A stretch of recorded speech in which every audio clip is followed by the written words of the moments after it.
4 minutes after 10 is the time, and you are listening to James O'Brien on LBC. We will wade, I think, straight in this morning to some of the most fractious territory that we ever explore together. I refer, of course, to the continuing situation in the Middle East as Israel continues its bombardment, attacks, offences against the Palestinian people in Gaza, edging ever closer. In fact, I think most people would accept that the case for collective punishment has been made fairly powerfully, although it doesn't fall to us to reach any verdicts about that. And the comments from Joe Biden over the weekend that I think are really important. The problem is when so many people have been killed, that conversations about the future or about diplomacy or about politics or about philosophy can sometimes feel almost crass, can't they? If I start talking to you about the damage that Netanyahu has done to Israel, its reputational damage moving forward, and you would shout at me, quite rightly, I think, that it is nothing compared to the damage that has been done to the Palestinian people, I wouldn't really have an argument to offer up, except that it also matters. You can't claim that reputational damage to the nation of Israel is as important or as harrowing as 14,000 dead children on the Gaza Strip, and of course counting. But if you want peace in the Middle East, if you want these people to live in harmony, either in a two-state solution or all living side by side. At this point, I think if I said from the river to the sea, I'd be suspended from the Labour Party. I don't know if that's still the state of affairs, unless, of course, I was saying it as a member of Benjamin Netanyahu's Likud party, in which case it would go absolutely uncriticised and unchallenged by the kind of British politicians quoted in the Daily Telegraph today as going after David Cameron now for not being unstinting in his support of what Israel is doing. I don't know if they used the word themselves or if the Telegraph has merely editorialised it, but that was a moment. There's two things I told you that were going to happen, and I really, really wish that I'd been wrong. The first was that I told you eventually this will crystallise into unquestioning and unwavering support for anything that Israel does, up to and including plausible war crimes. It kind of had to. After that first month, when we all used words like proportionate and disproportionate and self-defense, and we were policed very robustly if we didn't add after every call for peace in Palestine or peace in Gaza, if we didn't add immediately, and also we desperately want to see the hostages released as well. It became like a sort of, almost like a purity check upon rhetoric, and I'm not sure how helpful it was, but for the avoidance of any doubt, literally nobody sensible or decent who wants people in Gaza to stop being killed doesn't also want Israeli hostages, however many are left, however many haven't now been killed by the Israeli bombardments, to be released. I thought goes without saying. Do you know what? I still think it goes without saying. But if people are determined to pretend that not saying it somehow speaks of a more significant issue, then I am happy to meet their pretenses head on and reflect repeatedly the obviousness that calling for peace entails calling for the release of hostages.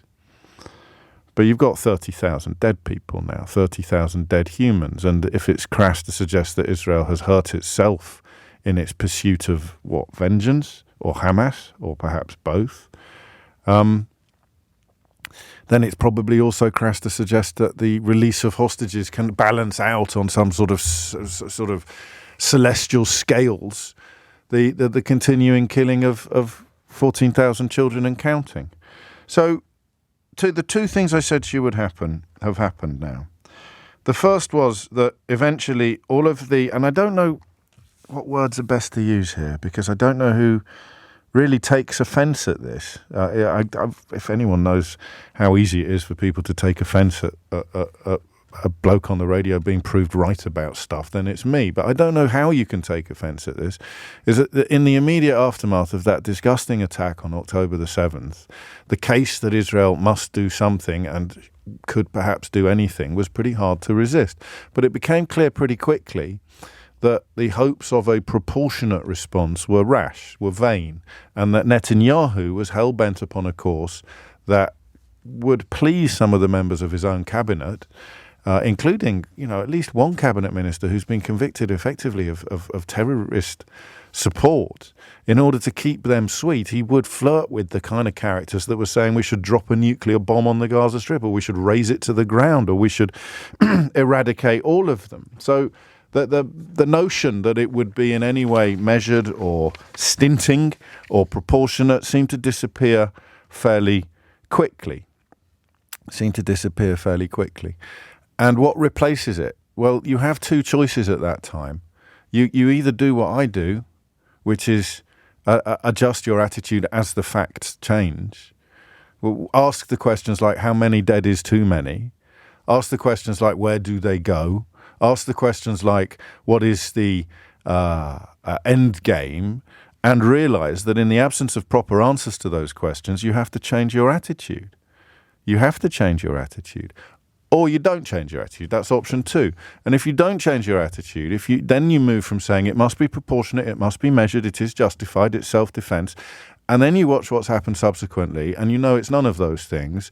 You have to, and this I think is where a lot of the media machinations coming out of Israel have been very successful. You have to go to a place where you say they can do whatever they want. Israel can do whatever they want. Netanyahu can do whatever he wants. The cause is sufficiently just. The grievance is sufficiently great. The wound is sufficiently raw to justify Benjamin Netanyahu killing an unspecified number, or rather the army that answers to him killing an unspecified number of Palestinian people. And I don't think you can argue with me yet about the obviousness of that being where we are now. We are now divided. Those of us who have an interest in the issue, whether we have skin in the game or not, we are now essentially divided between anybody who recognized the necessity and rectitude of Israel responding robustly and militarily to the terror attack of last October. We are now divided into two camps, aren't we? We are now divided into you can go too far and you have, versus you can't go too far, so you won't. That's it, right? That you either accept that Israel can go too far and almost certainly has, or you argue that Israel cannot go too far. And that takes us back to late October of 2023, when callers would ring in and balk almost at the question of how many deaths is too many deaths.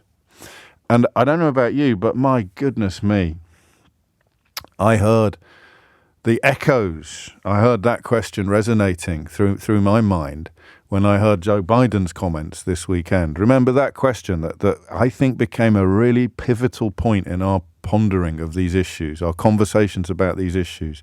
How many dead is too many? Is it 10,000? Is it 20,000? Is it 200,000? How many dead is too many dead? At what point does the world turn around and say, enough? And now listen to Joe Biden this weekend. What's happening is he has a right to defend Israel, a right to continue to pursue Hamas, but he must pay more attention to the innocent lives being lost as a consequence of the actions taken. He's hurting, in my view, he's hurting Israel more than helping Israel by making the rest of the world, it's contrary to what Israel stands for. And I think it's a big mistake. So I want to see a ceasefire. And there it is, really. Biden concluding that 30,000 is too many. There's another clip I saw at the weekend where he actually said he can't kill another, or they can't kill another 30,000 people. So 30 minutes after 10 is the time. That was the second thing I told you that would happen. In that partly because of Netanyahu's personality and partly because of his political jeopardy, the damage eventually being done, or the damage is too mild a word, isn't it? But the deaths in Gaza would eventually start damaging Israel on the world stage, and I think that's happened now.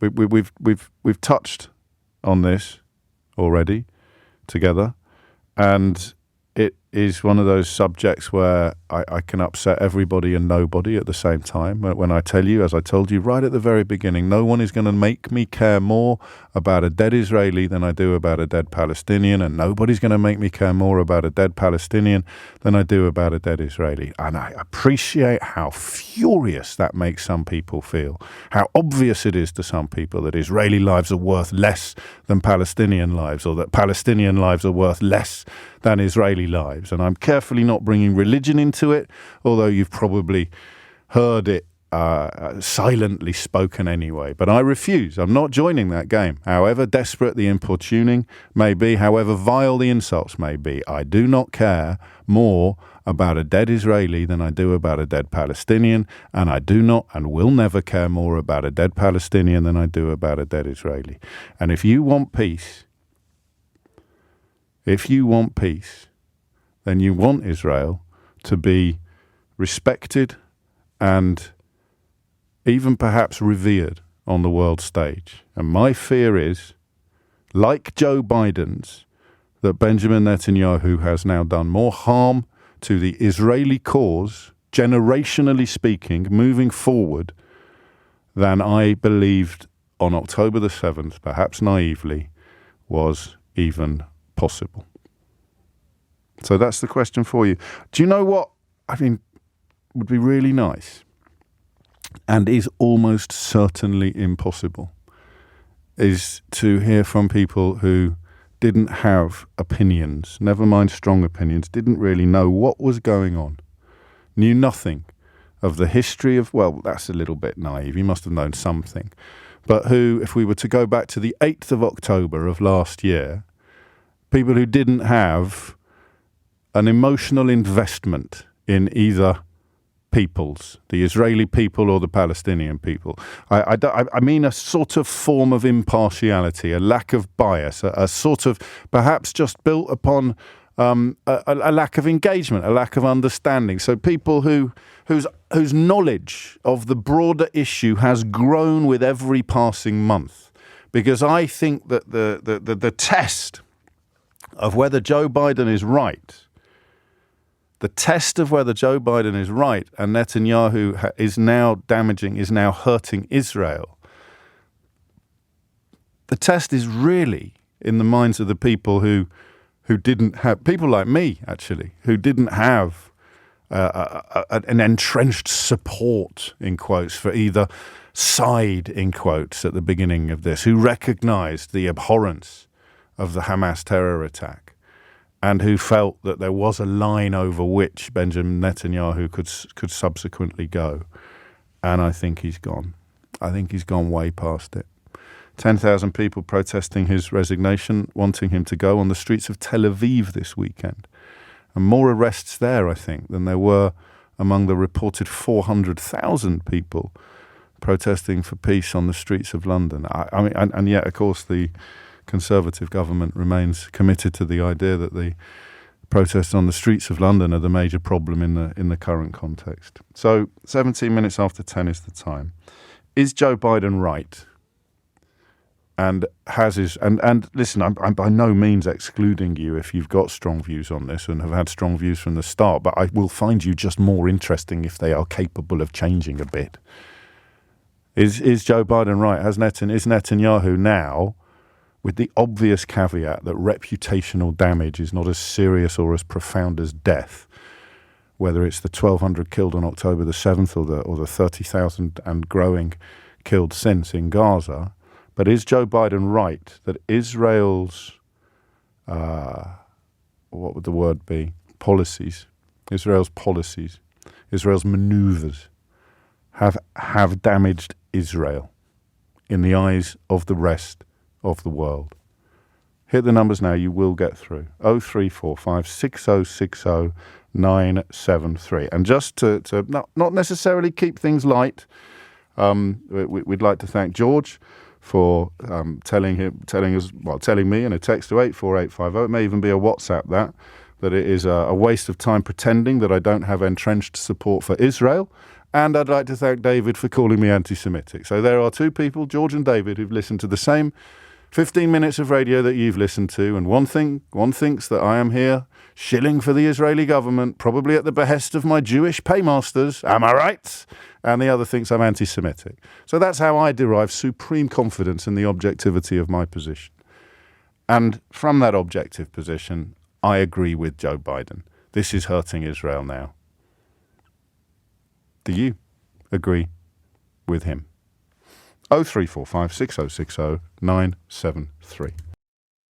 23 minutes after 10 is the time. And before we turn to your calls, a word perhaps from Jonathan Glazer, the director of a film set in Auschwitz based on Martin Amos's extraordinary novel, The Zone of Interest. He accepted the Oscar last night for Best International Film. First time Britain has won the prize. It's a German language film shot, I think, in Poland and based on a novel by the late, great Martin Amos. He is a Jewish man, a Jewish British man, and he took to the stage with producer James Wilson. I think the producer James Wilson has previously spoken about the dangers of selective empathy, as in something I just touched on a moment ago, the idea that you feel sorrier about one sort of death than you do about another. But it was the words of Jonathan Glazer that perhaps resonate most and nudge us towards the question that I'm asking you about Joe Biden's comments over the weekend. Our film shows where dehumanization leads at its worst. It shaped all of our past and present. Right now, we stand here as men who refute their Jewishness and the Holocaust being hijacked by an occupation which has led to conflict for so many innocent people. Whether the victims of October the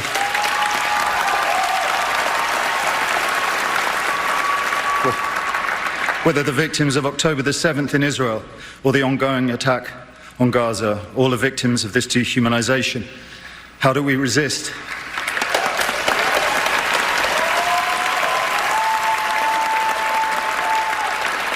Alexandra Bistron Kaladziejczak, the girl who glows in the film as she did in life, chose to. I dedicate this to her memory and her resistance. Thank you. Extraordinary words, but and the Oscars are an enormous event on the world stage, and a Jewish British director there describing himself as refuting his Jewishness and refuting the Holocaust being hijacked by an occupation which has led to conflict for so many people. So if you didn't know much about this before October the 7th, which he cites, whether the victims of October the 7th in Israel or the ongoing attack in Gaza, highlighting the importance, if not the ease, of feeling deaths from both populations with equal horror. So, do you agree with Joe Biden that Benjamin Netanyahu is now and has been for some time hurting Israel? Shahad's in Derby. Shahad, what would you like to say? Hi, James. I'd just like to add, this conflict's been going on for a number of years. And since October the 7th, if there's anybody that's really got a balanced view, it's yourself. And I really enjoy listening to your program and listening to your balanced view. But the thing is, Joe Biden's too little too late. He should have said this right from the offset. What did he expect? That, Israel's going to bomb Gaza and kill 1,000 or 1,500 people and go back again? It's a complete atrocity. I would. But you can't. This is, oddly now, it's a retrospective discomfort that you're prompting in me, rather than a looking forward discomfort. So the question of how many deaths will be too many was felt like a crass question to ask, but an important one. But I now have to turn that on its head and ask you the opposite question: is what did you expect Israel to do in response to October the 7th? Surely not nothing. No, absolutely. They're going to respond. So what would have been? None of us then and none of us now probably can answer the question of what would have been proportionate. But we know in our blood when it's not. It's weird, that, isn't it? What would have been proportionate is if America took a stance many, many years ago, same with ourselves, and actually try to resolve this conflict. Because, war doesn't solve anything. History, Well, it did many, many years ago. The passage to peace that was being plotted by Yitzhak Rabin and others was done so with the full support of the West, of America. So it's not quite the same to say what you say. And also, I have to remind you that that's not the question that we're asking. No, absolutely today. No. Absolutely. Now it's too little too late. Right. I don't think what Biden or Sunak can do is going to change anything. It's bleak. And until Netanyahu is in power, he's going to keep pounding. I don't think he's going to take anything on board from the UK or the US. So his position is not going to change. And I don't see it stopping. It's 30,000 at the minute. It'll probably be 50,000. And what does because I think with respect, you clearly had very strong views before the current upsurge in violence. So you don't fit into that category of people who have for want of a better, don't have a dog in the race. But what does damage to Israel mean in the context that Joe Biden used it this weekend? Well, that's new rhetoric coming from. No, but what does it mean? US. Well, no, I know you're unhappy that he's done too little, too late. But what does it mean? I can't define that. Okay. James. Yeah, I can't define what that means because that is a major shift in US rhetoric regarding Israel. I'd like to hear somebody define that. Because well, that's what we're asking. I thought you might be able to, but we'll crack on.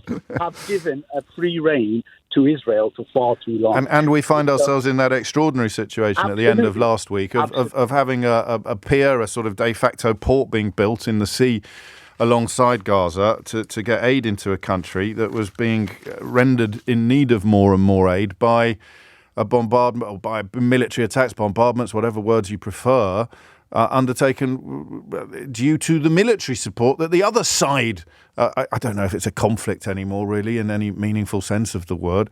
There doesn't seem to be much fighting back from the people in Gaza, but the point is that America seeking to send aid in from one end and bombs in from the other, or at least aid and bombs with an American flag on them. Thank you, Shahid. Stephen's in Glasgow. Stephen, what do you think? What would you like to say? Oh, hang on, mate. I just looked at the clock. I'll come to you the first after the news. Oh, do you know what? I'll get the hang of this one day. How long has it been now? 20 years? We should probably have some sort of anniversary. One day I will get the hang of this. I'll learn to look at the clock before I look at the switchboard. Stephen will be up first after the news. Before we go there, I'll just read you this because you probably think I exaggerate stuff. This is from Ben. He says, James, you are a clever guy and you have put it very eloquently and delicately, but what you fear to say is that the USA is controlled by Jews and so is the UK. You know it, but will not say it directly ever. Your job brings more benefits than any other, so why would you want to lose it? And so just in case you think I exaggerate when I tell you how squarely the accusations come down between me being anti-Semitic from people like David and me being somehow in the pocket of the secret world controllers who all happen to be Jews, as Ben believes, they are listening to the same program that you're listening to. I sometimes worry that possibly I don't fully explain the sort of twin horrors of that situation to you, but the best way to do so is, of course, with examples. Here's Thomas Watts with your headlines. 10:35 is the time. Do you remember who were our best Brexit commentators, Brexit contributors in the immediate aftermath of the referendum result? Kieran, the van driver, was probably the most tireless because he spent so much time on the road. And he was telling us many years ago what the reality would be while people like Jacob Rees-Mogg were blowing unicorn fumes up your fundament. And he's been proved right about everything. Story around today about how we're still not ready for the checks we're going to have to bring in as a consequence of taking back control. But Andreas, my greengrocer friend, was also very front and centre and has been proved very prescient. Again, why would you listen to Jacob Rees-Mogg about the import and export of food more than you'd listen to someone in the business of importing and exporting food? It's a question for the ages. And he was quoted in the paper at the weekend. I saw a photograph of him in his shop and everything. But that is because he has become a sort of de facto spokesperson for the difficulties of British retailers getting in goods from continental Europe that they once received frictionlessly, to coin a phrase. We'll be catching up with him shortly. There is, I don't know, can you defect from no party to a party? Surely that's just an any port in a storm situation, but such is the nature. Look, I'm going to point something out to you now with two quite odd examples. The first thing I'm going to point out to you is inspired by a text that came in from Stephen, which I almost certainly won't be able to find. But it was about being someone who doesn't really follow politics much. You were kind enough to suggest you started doing so when you started listening to this show a couple of years ago. The October the 7th atrocity happened and you thought, crikey, Israel's going to have to do something. And now you sit watching what Israel is doing and you think this is terrible for Israel. This is reputational damage on an epic scale. And I'm having a conversation today essentially from a position that everybody knows a lot about this and cares deeply. Because you get messages accusing you of anti-Semitism or accusing you of being in the pay of the Jewish lobby. Inevitably, you have an emotional investment in the subject matter. But I think that there is a danger when you do what I do for a living or when you write about politics of thinking that everything's really, really important to everybody when it isn't, even when it perhaps should be. And then there are the stories that the political establishment, the journalists, the commentators, they'll all be going mad for this today. In the great scheme of things, it's absolutely meaningless. A ridiculous human being called 30 pence Lee Anderson is joining a ridiculous business which calls itself a political party led by a ridiculous man called Richard Tice. It is, if you like, a cornucopia of ridiculousness, a festival of ridiculousness, ridiculous people doing ridiculous things. And so desperate is the British media establishment for copy. And so secretly of a piece are they with the prejudices and bigotries of Nigel Farage, who has some role in the party that Richard Tice leads that I don't really understand. He's probably, I don't know, he probably looks after the bank book or something like that. So that today will be presented to you as an enormous story because one of them, who doesn't currently have a political party after engaging in base Islamophobia regarding the British politician who routinely faces the highest levels of security threat than any other politician in the United Kingdom, 30p Lee Anderson decided to give him a little bit more Islamophobic abuse. He gets slung out of the Conservative Party and lo and behold, he finds a home in Nigel Farage's party, which is led by this bloke Tice. And that's the big story of the moment. In fact, they've just wheeled him onto the stage looking like an overinflated plum, while Richard Tice stands next to him looking like a sort of second-rate market trader or fairground barker. So don't make the mistake today of thinking that this is about anything other than an out-of-control ego crashing headlong into a single-figure IQ. But we may talk about it shortly. 10:39 is the time. Back to the question. Oh, and I've got more news for you. Hands up if you give a flying fig about what Kensington Palace have had to say about the fact that a photograph of Kate Middleton with her children that was issued yesterday was manipulated. Go on, hands up.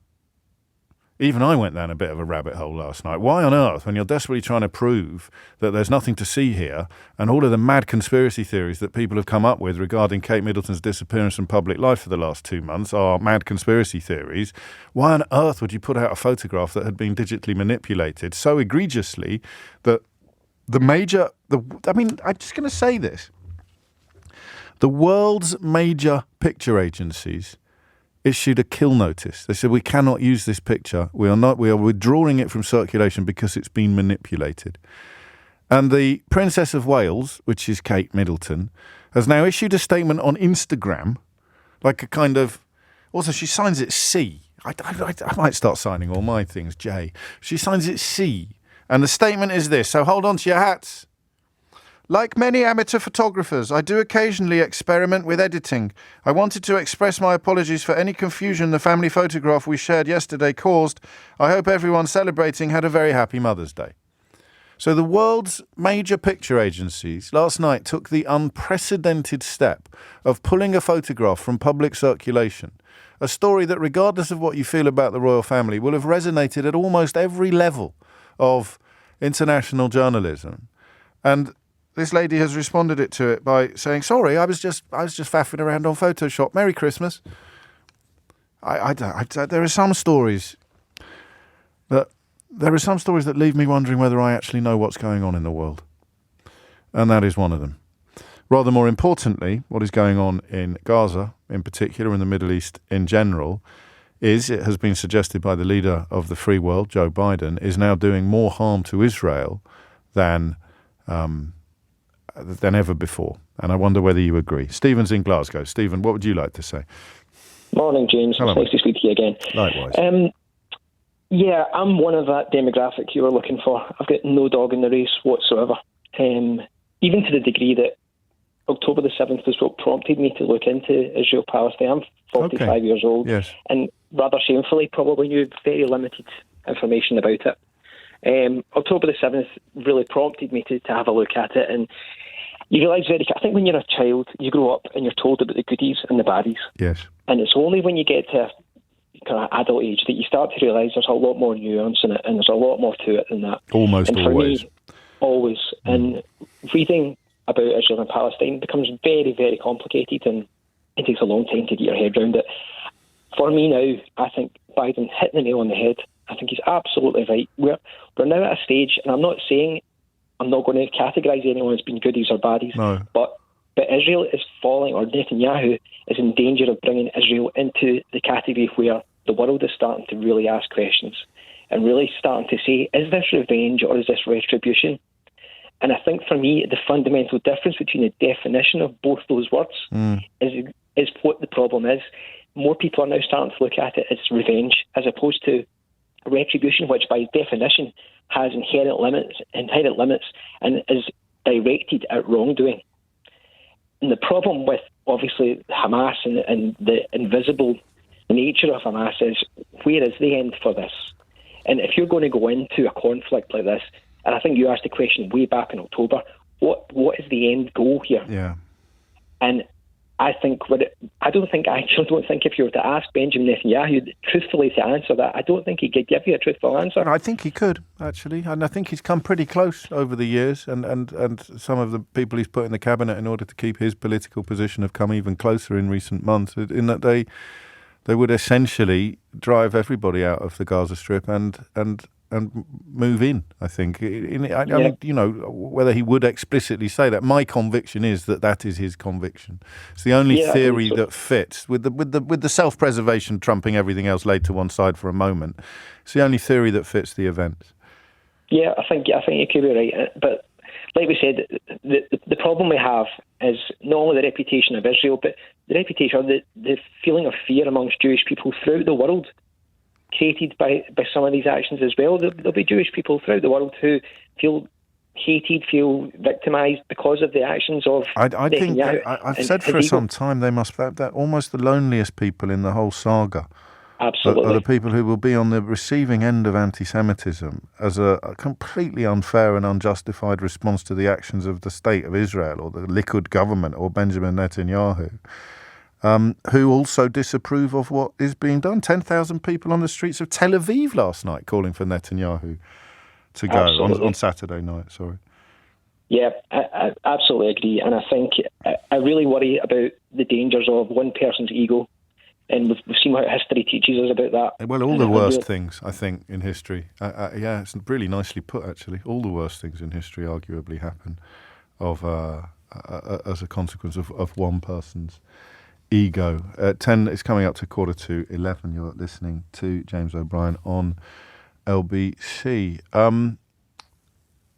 Joe Biden's just right on this. And I, again, you know, as with Stephen, the people he feels sorriest for are probably people who will suffer from... No, the people he feels sorriest for are the grieving, whether they're Israelis or whether they're Palestinians. The people he feels sorriest for are the grieving families and friends. The people he feels sorriest about are the dead. There is a hierarchy of suffering here. But some of the people I feel very sorry for include people who will be on the wrong end of a disgusting and utterly unjustifiable, idiotic, like our friend there, Ben, claiming that I'm frightened of saying out loud that the Jews rule the world. You know, that level of anti-Semitism will be directed at all Jews, regardless of what they think about Benjamin Netanyahu or the killings in Gaza. So you lose on both fronts, as it were. You don't have the solidarity, if that's the right word to use, of Israeli certainty, and neither do you have the support of, neither do you have immunity from the disgusting anti-Semitic attacks that are born of ignorance and hatred of what is being done today in Israel's name, and of course born of millennia, centuries of prejudice and hatred, generational hatred. It's just a mess, and Biden's right. And if you want to tell me that he's wrong, you know the number, 034560600973. I may take some calls from Ashfield. I can't quite imagine what it's like to be represented by this gristle in human form, Lee Anderson. What's it like to have Gristle as your MP? I don't know, but you've got to be in Ashfield to answer that question. I think. But after this, we're going to have a look at what Brexit has done to people, shopkeepers. You know, we used to be a nation of shopkeepers. That's what Napoleon said, isn't it? Oh, no, I beg your pardon. That's going to be in the next hour. We're going to have a conversation. After this, we'll get back to this. There you go. I told you I'd get the hang of this one day. It's 10:51. You're listening to James O'Brien on LBC. Joe Biden has spoken rather persuasively and impressively, actually, the State of the Union address and subsequently. The man is old and quite fragile. Similar age, I think, possibly even the same age as Bernie Sanders, who I had the great pleasure of interviewing a couple of weeks ago. And Bernie Sanders is not fragile in the same way that Biden is. But then again, if the alternative is Donald Trump, you'd take fragile any day of the week, unless you're a massive racist. Which reminds me, Lee Anderson's just defected to the Reform Party, although I'm not sure that... Can you defect if you don't actually have a party to start with? Surely that's just a bit like getting on the first bus that pulls up at the bus station. But I may find out what it's like for the good voters of Ashfield to be represented by gristle. Do you want to know something funny about snowflakes? So you'll be familiar with 30p Lee abusing the Mayor of London in a profoundly Islamophobic way, essentially accusing him of being a terrorist sympathiser, despite knowing, as he surely would, as a former deputy chairman of the Conservative Party, that Sadiq Khan regularly endures higher levels of security threat from both the far right and from Islamists than any other politician in this country. But me calling Anderson gristle has upset a couple of texters. They're very upset. John and Rick, they're called. They're very upset about me calling a politician gristle, but not upset at all about that politician describing another elected British politician in Islamophobic, deeply racist and very dangerous terms. Isn't that funny, isn't it? I bet they use the word snowflake as a pejorative as well. So for the avoidance of doubt, Lee Anderson is gristle. He is gristle in human form, but he is also now the MP for Ashfield and a member of the Reform UK Limited Company. What a time to be alive. Az is in Forest Hill to steer us back to the rather more important matters of the Middle East. Az, what would you like to say? James, good morning. How are you? Very well. Wow, you've got a deep voice. Thank you. You're very welcome. Yeah, this your initial question is he doing more harm to Israel now than almost anything? Rhetorical. Well, unquestionably, I say unfortunate, but the unquestionable answer is yes. Now, as to should we be taking what Joe Biden says as evidence of the fact that he's had a political shift in his language? Mm-hmm. Unfortunately, because I speak to a lot of African Americans, I don't really take his position because he could have said this a long time ago. And as you said earlier, at the same time as them continuing to supply them with military arms and weaponry, they're now starting to send some aid, which, of course, I'm sure you've seen. Some of the aid, the parachutes didn't open, and that aid actually killed some Palestinians. It's too awful to even think about. It's just so Twilight Zone. You're sending bombs and you're sending aid, and both are killing them. It's beyond belief. So, as you said again, just before the break, Mr. Netanyahu knows what he's doing. He's not going to listen to Joe Biden, and he would actually prefer Donald Trump to be back in office. This is the backdrop in order to understand the precarious position that Joe Biden is in. So, on the one hand, everybody's seen and heard what the next potential president has said already in relation to Muslims and talking about Mr. Trump. And we saw in Michigan the uncommitted voters, 100,000, and it was projected to be maybe 10,000. It was upwards of 100,000 people who voted uncommitted for Joe Biden in the primaries. So this is the backdrop. So do you know, I'm pushing back a bit on this, and I know I'm naive, but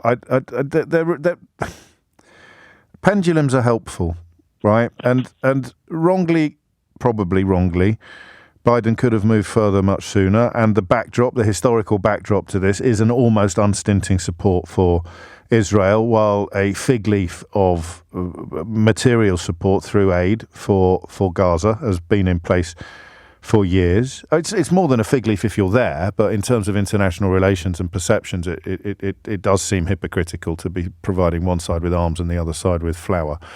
But exactly. And I take all of that. I do understand all of that. I also understand the historical necessity of safeguarding the existence of Israel, almost the prioritising of that above everything else in the region. I understand that intellectually.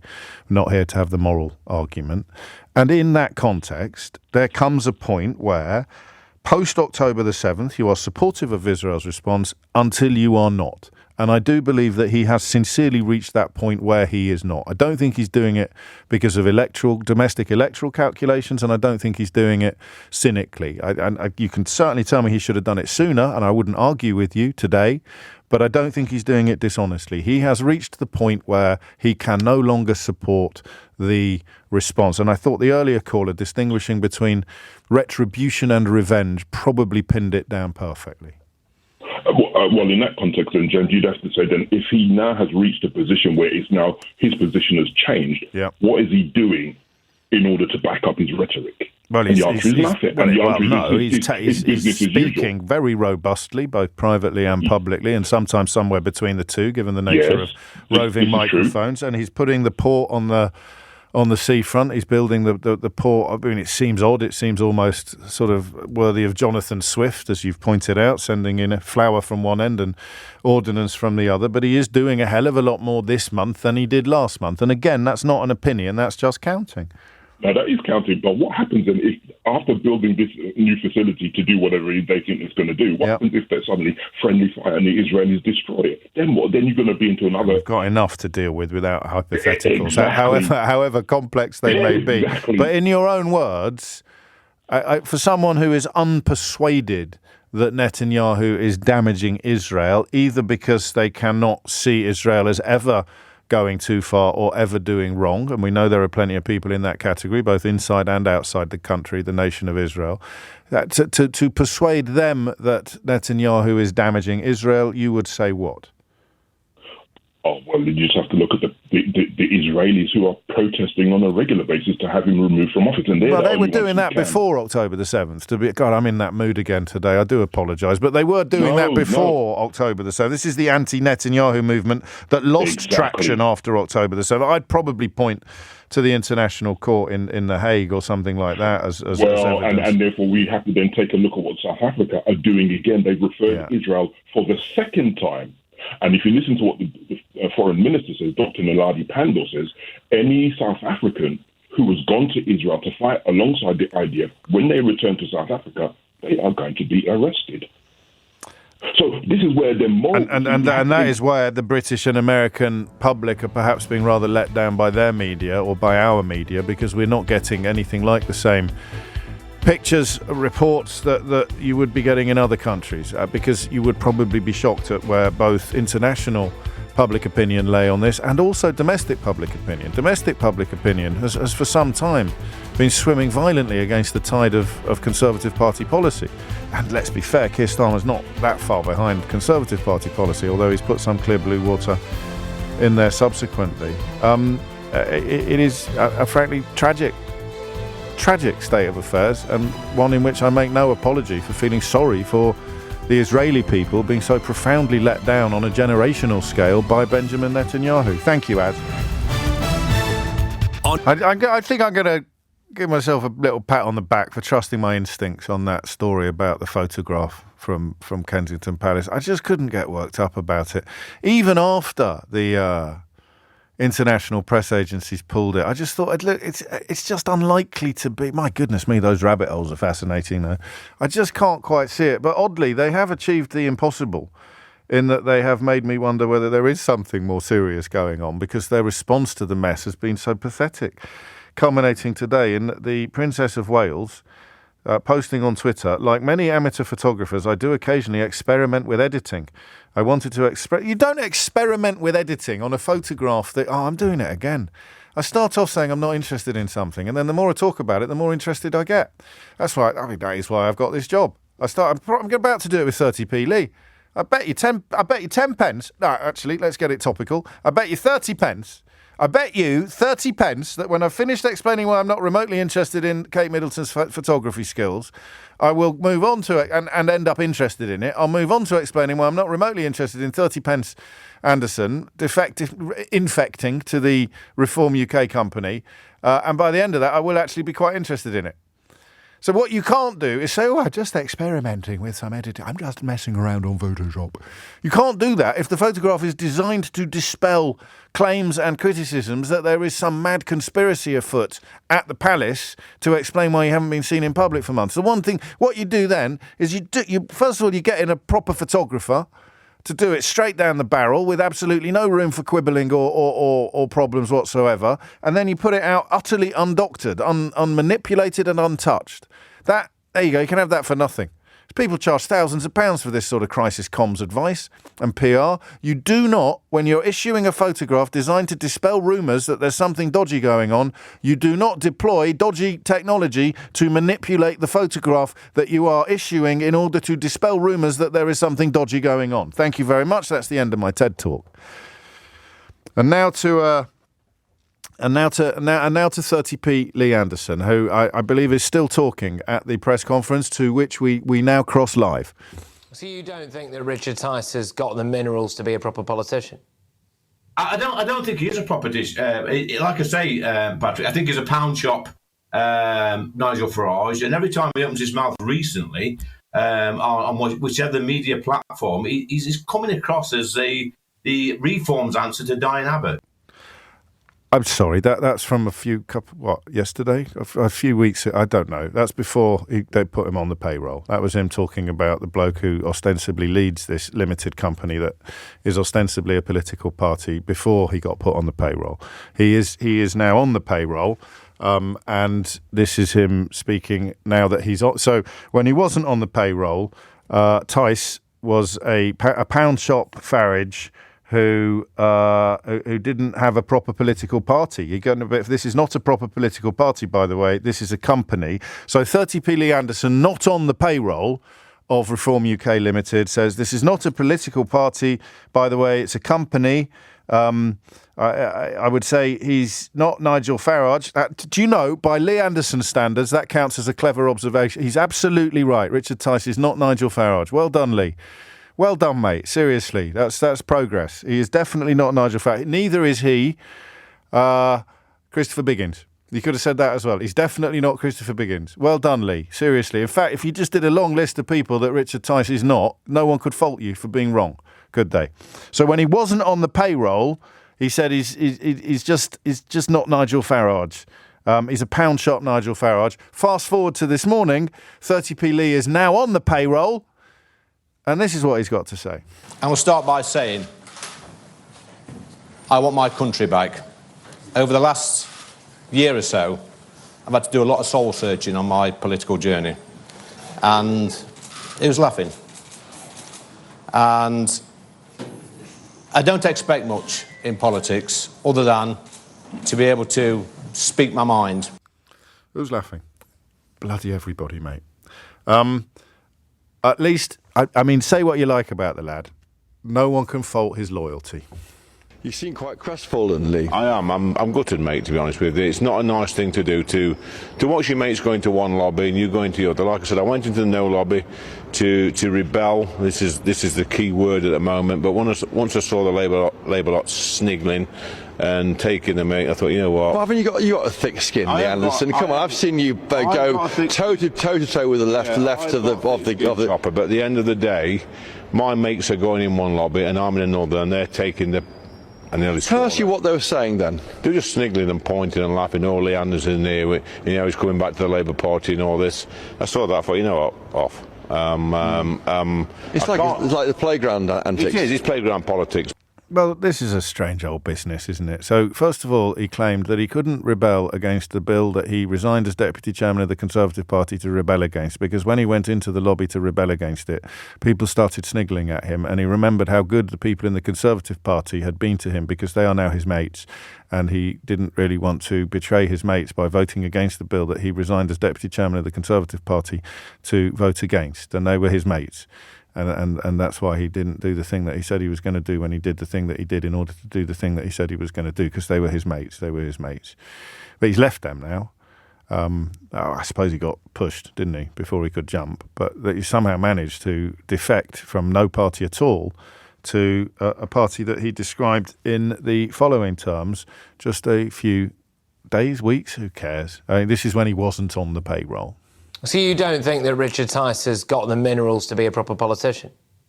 I don't think he is a proper like I say, Patrick, I think he's a pound shop Nigel Farage, and every time he opens his mouth recently on whichever media platform, he's coming across as the Reform's answer to Diane Abbott. And now he is indeed on a Reform's platform, standing next to Richard Tice, and all that's changed, as far as I can tell, is that 30p is now on the payroll. I will start by saying I want my country back. Over the last year or so, I've had to do a lot of soul searching on my political journey, and it was laughing. And I don't expect much in politics other than to be able to speak my mind. Someone should really explain to him how the whip works, shouldn't they? Or indeed sort of collective responsibility, or party politics, or manifestos. And finally, I suppose, a quick word on how much loyalty his new colleagues in the Reform Limited company, something, Farage, what's it, can expect from their new member, 30p Lee.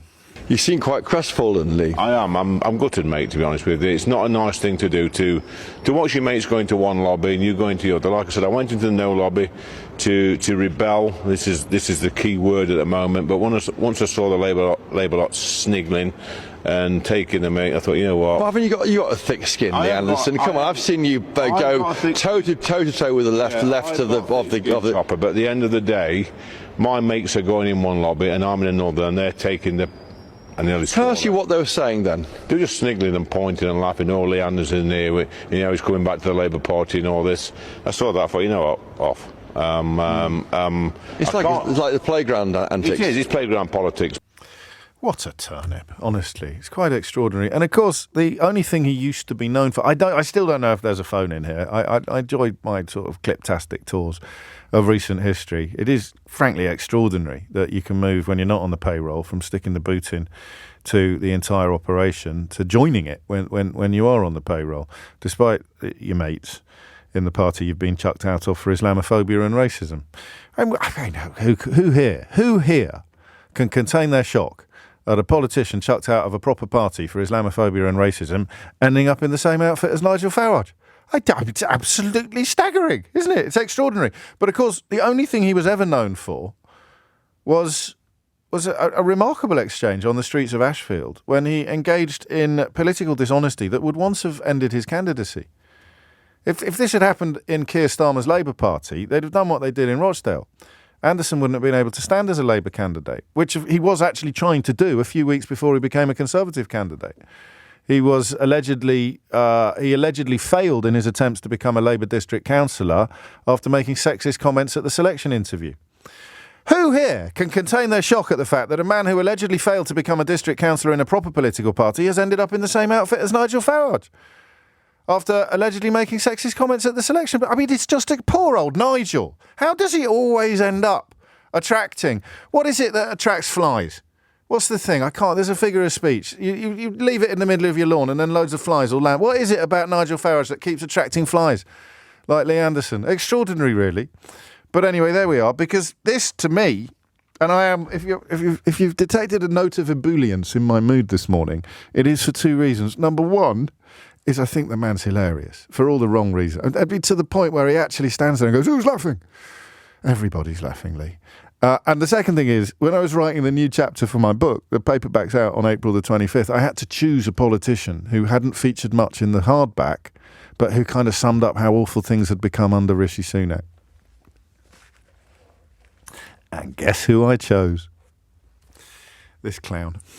I've never known an encounter quite like this one. This week, Anderson sparked national controversy with a video calling for antisocial council tenants to be kept under a tough regime in tents. My plan would be, and again this is just my own personal opinion, is that these people who have to live somewhere, let's have them in a tent in the middle of a field. Hiya. Hiya. I'm Lee Anderson, your parliamentary candidate for the Conservative Party. How you doing? I recognise you. It's Steve, isn't it? Yeah, I recognise you. How you doing, mate? All right? Yes, I'm just doing a bit of last-minute campaigning. Are you going to be voting on December the 12th? And do you mind me asking which way you're going to go this time? Well, I'm going with you. There's no way Labour they're ever going to get my vote again. And he liked Mr. Anderson's very personal policy initiative this week.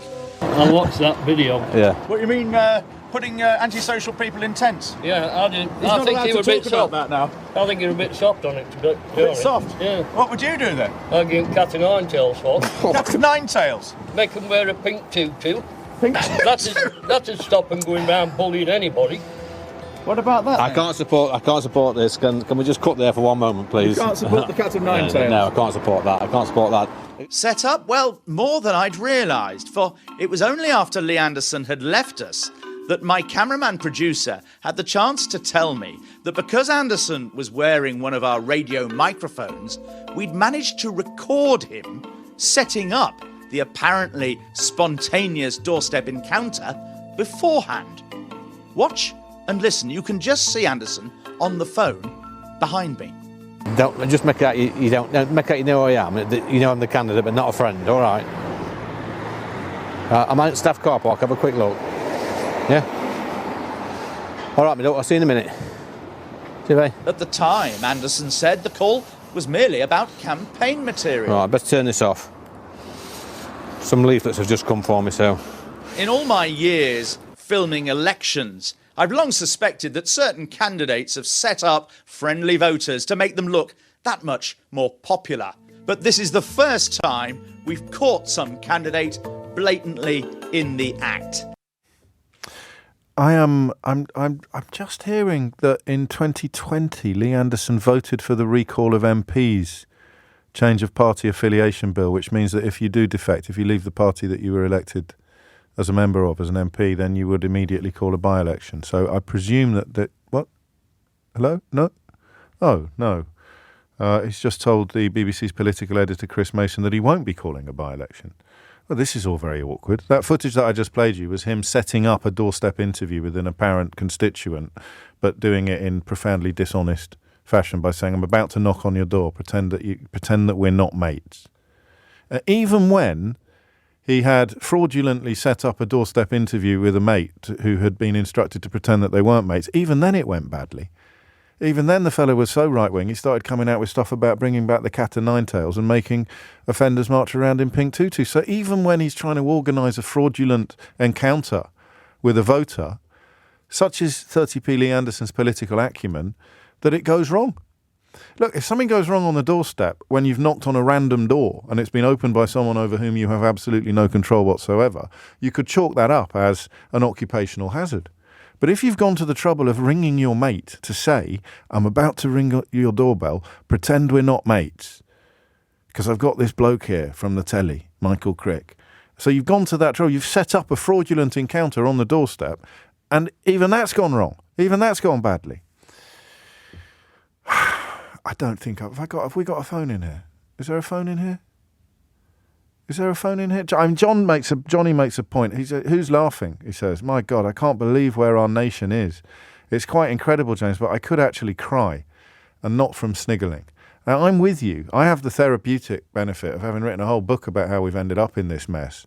But is there a phone in? How has British politics, that once gave the world Winston Churchill, Margaret Thatcher, if you like that sort of thing, Tony Blair, Gordon Brown, Michael Heseltine, the great statesman, Disraeli, Gladstone. How has British politics become a place where Lee Anderson now merits headlines and attention? A man who I honestly think would struggle to lace his own boots. It is quite extraordinary. Whether or not it's a phone-in, you can find out after this. I'm still not sure. I gave myself plenty of breathing space there, but I'm still not sure because I'll tell you what my problem is. No, only one in this very specific context. We haven't got all day. I'll tell you what my problem is. My problem is that I do not know whether 30p Lee is just a very specific, what did they say about breaking international law? A very limited and specific politician. Do you see what I mean? Is he just an individual idiot? Gristle in human form, turnip, whatever you want to call him. Don't be too rude. Don't be as rude as he was about Sadiq Khan. That stuff can be insightful. But just someone so the combination of ignorance and arrogance is an extraordinary cocktail. If you're very arrogant but not ignorant, you can achieve amazing things. If you're very ignorant and not arrogant, no one will ever know you exist. But if you're very ignorant and very arrogant, then the combination is utterly intoxicating. So this fellow wanders around with all the tact and intelligence of a tin of shoe polish, and he thinks he's a sort of political visionary. That's what I mean about not knowing. I don't know whether he is representative of a broader malaise or whether he is just a very extraordinarily awful human being. Do you see what I mean? And I think that might be a phone-in. Is he simply a very specific moment, an extraordinary, awful individual, all right? Or is he evidence of a broader malaise? Now, I have to tell you, I've written a couple of thousand words for the paperback edition of my latest bestseller, which is out on April the 25th, in which I do essentially portray him as evidence of a broader malaise, but very much symptom, not cause. So How They Broke Britain is about the causes of our national catastrophe, and it highlighted 10 people who were from 3 sections of society and who, between them, sometimes deliberately, sometimes by accident, had brought us unnecessarily to our knees.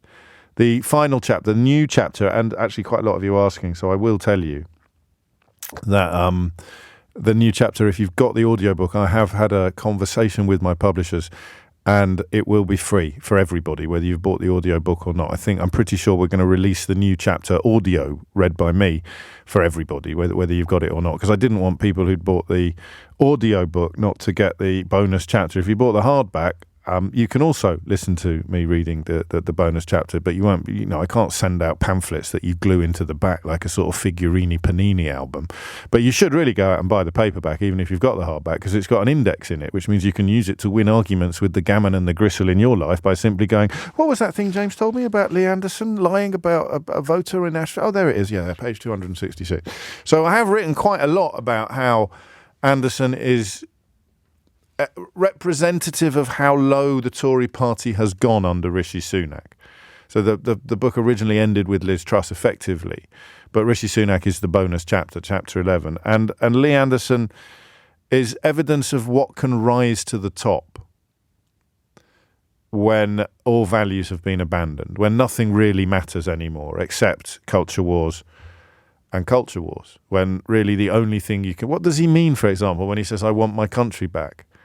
That's what Brexit was supposed to deliver.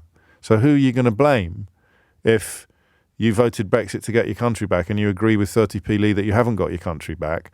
You don't know what you mean, but you need someone to blame. Are you going to blame the party that's been in power since 2016 when you voted to get your country back? So there's so much going on here that I am going to ask you this question. Is Lee Anderson proof of any particular pudding, or is he just himself the pudding? 0345 6060 973. I mean, a truly ridiculous individual, but truly ridiculous individuals can rise to power in corrupted countries and do terrible things. I can't see much prospect of 30p Lee being in that kind of category, but I want to know whether you think he is... you can probably get better words than I'm coming up with. I'm looking for a word that describes a specific moment, an individual, a one-off, an aberration. There, we're getting there slowly. Is he an aberration, or is he proof of a broader issue? All right, hit the numbers now, you will get through. And if you are in Ashfield, how do you feel about the fact that he's not going to have a by-election? He was in the Labour Party 10 minutes ago, then he joined the Tory Party, then he left it, and now they got slung out of it, and now he's gone after something else. Raymond's in Falkirk in central Scotland, which is definitely not in Ashfield. Raymond, what would you like to say? What is going on here? Good morning, Mr. O'Brien. Hello, Raymond. I haven't spoken to you for just over 2 years. Why not?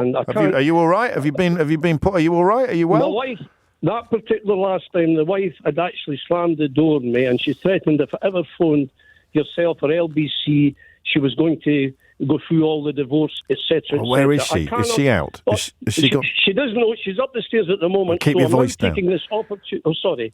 I'm sorry. Down. This is me. Sorry. This is me trying to be calm. My blood pressure's through the roof. I'm apoplectic at what's went on this morning. Go on. I've just sat and watched the biggest circus show I have. This is the worst. This is Armageddon. Words that I can normally speak 1,000 words a minute, but I've got to the extent I'm nearly speechless. I've watched two galoots, Richard Tice and Lee Anderson. Lee Anderson got banned from the Labour Party. Lee Anderson, for goodness sake, what's next? Is it going to be Tommy Robinson? This is beyond. This is no laughing matter. Well, it is. You have to. I mean, your anger notwithstanding, there is definitely a lot of room for laughter here. Even in his speech, he'd barely drawn breath, and someone started laughing, and he said, "Who's laughing?" I mean, I'm somewhere between. I feel your anger, I really do, but I don't think he's worth it, mate. Well, I'm sorry. I've got to stand for something at 79 years of age. Yes, fair 79 enough. Years of age, and I was diagnosed with hypertension years ago. But today, I'm going to have a heart attack if I don't get rid of just some of my emotion, because I'm looking at, this is not the lunatics taking over. I saw his attitude being asked a question from someone from Sky, I believe, called Beth Rigby. Yes, she's good. And I go back years ago when we had the Brian Waldens, the people could... No, don't start slagging off Beth. I like her. I think she's really good. I think she's great. Oh, thank goodness for that. Oh, thank goodness for that. The answer was free. He was treating everybody with disdain. They're actually laughing at the people. The unfortunate thing is, the people who voted for Brexit, it was the same with Boris Johnson. It's not me, it's them in there, it's them in Parliament. Yes. And you had the goats that voted like sheep to say that Boris is one of us. And Tragic, Lee Anderson is one of us. One of us. No, he's no one of me, because quite honestly, I have never been so... The state of our politics, and it's went on we've already been through COVID and the war, we're here and we're there, and every balloon that comes out as an MP never answers a question. You've got a beautiful vocabulary, right? And relax. I'm sorry. No, don't stop. No, and relax. I'm with your wife now. No, hang on. Come on. In for 4. Hold for 7, out for 8. Let's just get it. Let's get our breathing back under control. Let's calm things down. All right. Calm. No, yes. And final question, simple answer. Is he not just a one-off? Or is he evidence of a broader awfulness? Could I say something to you? Please, yes. I don't mean to be... I'm not trying to be controversial. Uh-oh. I think the politics in the United Kingdom, and I'm from Scotland, as you can understand with that accent. Yes. But I think it's like... God Almighty, and this, I don't want to offend anyone. This is like a cancer that's in our politics, and it's rife. It's everywhere. If you look in the streets, lawlessness. There is nothing working in this country, and the buffoons have got the effrontery to say, as I say, who's going to be next? Tommy Robinson, because it can't get any worse. I don't know that you took my exhortation to breathe there and to calm down, but the question of whether or not, because, why are you talking about it? A lot of love coming in for you, Raymond, actually, even if your wife's very cross with you. But, as Ian points out, you didn't really keep your voice down either, so I think she'll be aware that you've been on the phone to that LBC again. But a lot of people saying you speak for them, and yet not answering my question of whether or not, because why are you talking about him? Answer, hand on heart, because I think he's hilarious. Unintentionally hilarious. 30p Lee, from the minute he popped his funny little head above the political parapet, has been making us giggle, sniggle and smile like few other politicians have ever managed to do. Entirely unintentionally. And not least because he's such a joker, setting up interviews on doorsteps, having told his mate to pretend he's not his mate, and then his mate letting him down anyway by going off on some mad rant about the cat o' nine tails and making people wear tutus. And he's gone on the record in the last month, probably. Certainly this year, 2024, talking about the party he's just joined being terrible and not the answer to anything. So that's why I am talking about him personally on this programme, because I think he's hilarious and we can have some fun. But the phone-in looks at the slightly more important question of whether or not he is an individual aberration, just literally a one-off, or whether he is evidence of a broader malaise, as I think Raymond was attesting. Thomas Watts is here now with your headlines.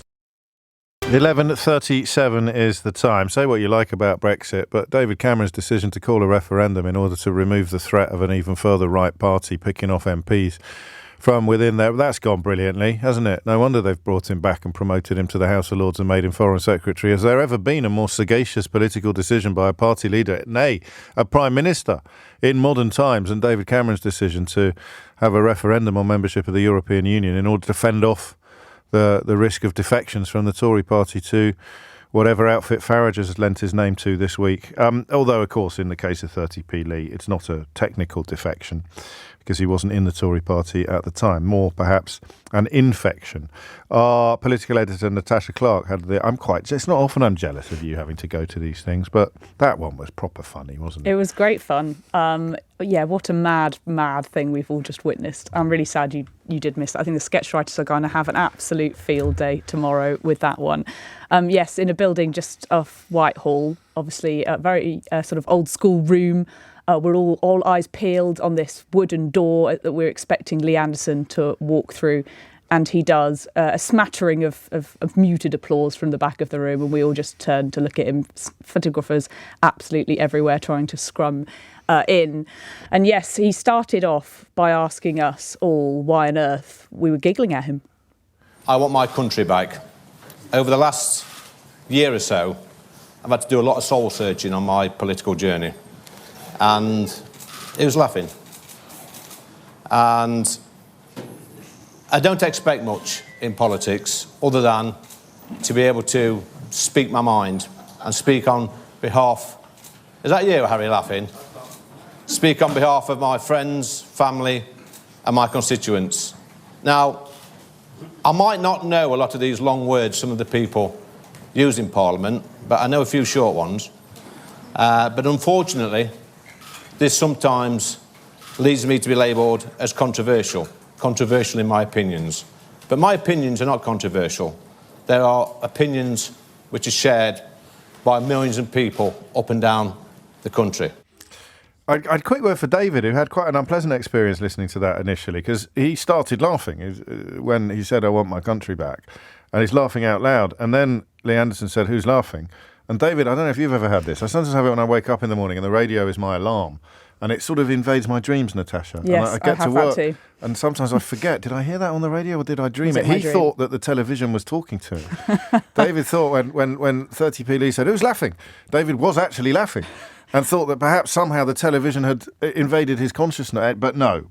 We were all laughing. The reason was because Mr. Anderson stood on top of the stage and put his laptop down to read a few opening remarks, and he stood in front of a flag. That was scripted, what he just said then? Yes, it was. No. Yeah. Shut up. It was. Good Lord. And he stood, in front of a flag. He stood in front of a flag. Right. Sorry, behind a flag. So the flag was in front of him. Right. So the pool camera, and you'll see this if you would like to rewind any of the coverage from today, of a picture of Mr. Anderson standing behind a flag. And that's why we were laughing, because he was standing so far behind it, you couldn't see his face anymore.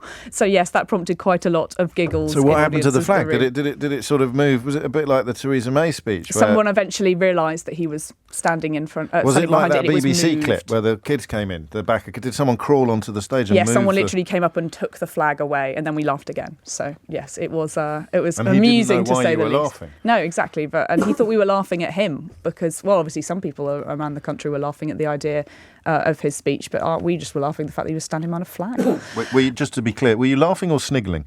Both. Somewhere between. Bit of both, and it was around the room. But yes, and as I think the press conference went on, he got more and more tetchy because everybody started to remind him of some of the nasty things that he'd been saying about reform, including just a few weeks ago where he called Richard Tice a pound shop Farage.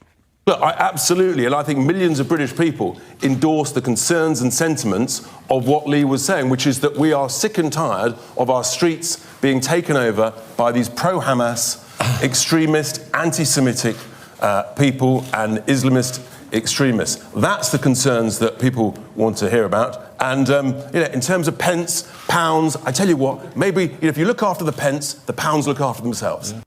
They had an answer for that one. What? Because he was called a pound shop Nigel Farage. Right. That was his joke. Yeah. It ties in nicely with 30p Lee as well, doesn't it? Yeah. There's many layers to that joke. Okay. And are there a lot of protests against the situation in Gaza in Ashfield? Is it a big hot spot for pro-Palestinian marches? Not that I know of, but I could be wrong. Right. But yes, my favourite part of the press conference, I think, was where he went on to admit that he did quit the Tories and join Reform because his mum told him to. Oh. Somebody, Andy, has to make a stand. And I said it last week, there's 650 MPs in that building over there, and if not one can speak out for the good of this country, then, quite frankly, what's the point in being there?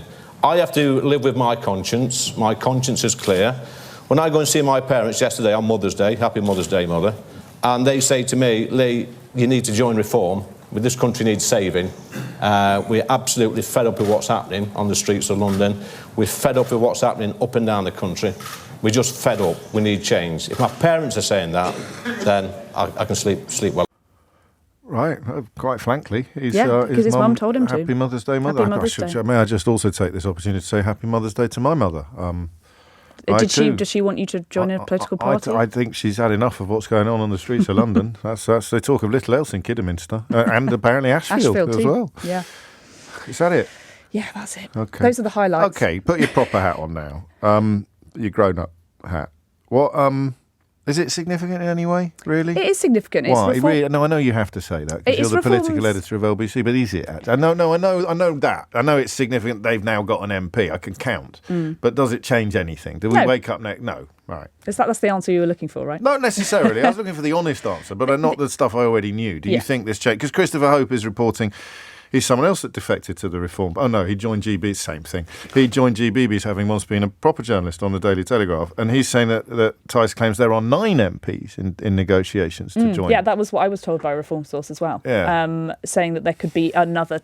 up to 8 or 9 Tory MPs that could do the same and could now defect. Now, I think, you'll remember back to the Brexit days. They said that again and again. They led this up the garden path.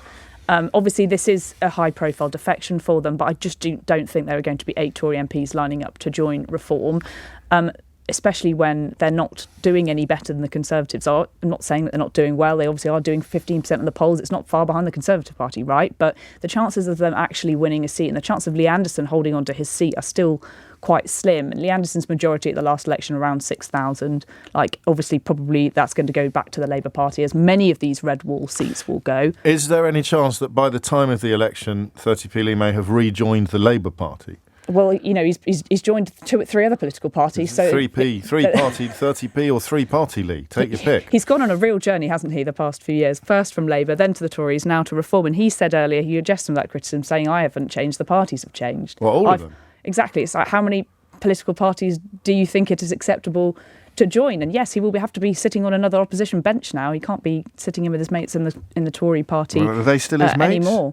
Yeah, he went and sat in at Prime Minister's questions, just going and joined them like nothing had happened. But he's left them now. But yes, well, he's refused to apologise again for those comments that he made about Sadiq Khan today. And Richard Tice doesn't want... That is objectively disgusting. It is, and Richard Tice doesn't want to distance himself from those comments either. They both just ignored the question on that. That's the nub of the issue really here, is that he decides that he's not going to say sorry. And yes, the Reform Party are jumping on that bandwagon of trying to be this party of common sense and free thinking and free speech. And, saying that this morning that nothing works and Britain is broken. But he's been a part of that Conservative government and part of that Conservative Party that's overseen that for the last 14 years. So, yes, it's not a fantastic message. I don't think it's a very contradictory message for so many people that will be waking up going, hang on, you were literally a Tory vice chairman just 12 months ago, and now look at you. And 7 years ago, you were a Labour councillor. Exactly. I don't think people will be able to trust Gloria him. Del Piero's campaign manager on her... Yes, he was working with her, yeah. Successful bid to be an MP in 2015, have I got with that? Or anyway, whatever. So who can keep up? Who cares? The one thing I would like to know is what will Rishi Sunak be thinking? I think he'll just dismiss it. I think he'll just say, look. But I think, he should be concerned that Reform are taking a good chunk of the Conservative Party vote. He should obviously be concerned about that. But I think he can just shrug this off, especially as someone that he, has very much distanced himself from the past few weeks and has taken the Tory whip off him. I think he should just say, good riddance, you're gone, mate, sorry.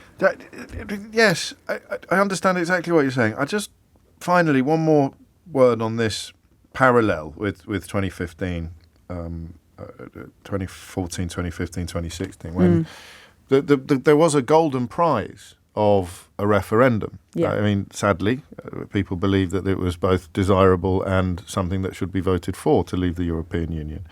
Many of them, of course, rue the day, but not all of them by any stretch of the imagination. And Cameron's majority, well, he was governing in coalition, so his electoral position was weak. His political position was weak in Parliament, so the fear of defections was real.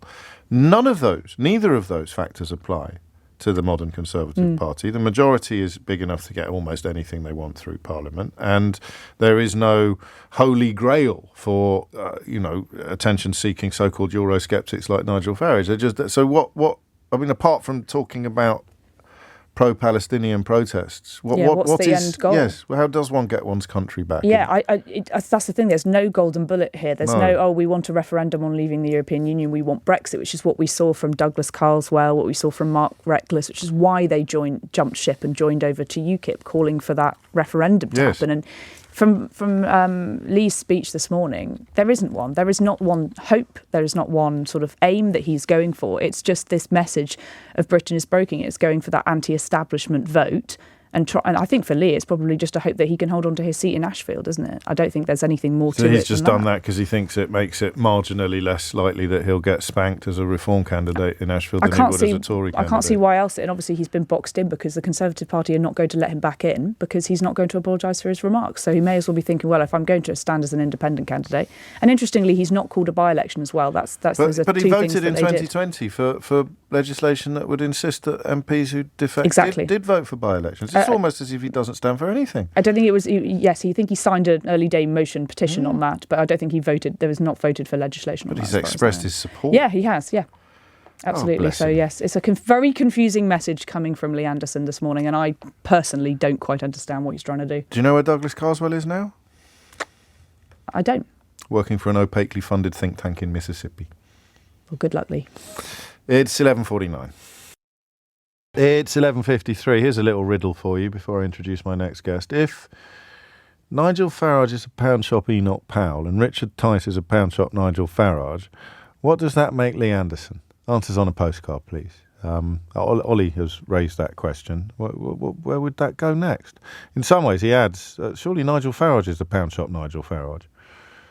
This is all too confusing for me. Thankfully, Andreas Georgiou is here to steer us through an article published at the weekend about the difficulties that retailers in the UK are having getting their hands on goods that were once very easy to get their hands on. It's a nice headline and a nice picture of you, Andreas, not a sausage. How the latest post-Brexit checks have hit UK delis.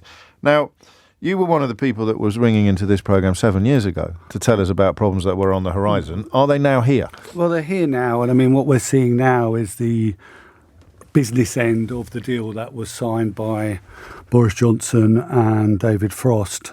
And a lot of it's been made up as we go along. So in 2020, for example, at the beginning of it, we were doing one-page declarations to get stuff in. Up to September last year, it was like 13 pages without the transport. This is per load. 13 pages of paperwork for what, a pallet or a lorry? That's just for a pallet of pasta. For one pallet of pasta? Which is very low risk. Coming in from Italy? Yeah. And previously you'd have done no paperwork at all? No paperwork, it would have been here in a week. That took 7 weeks to get here.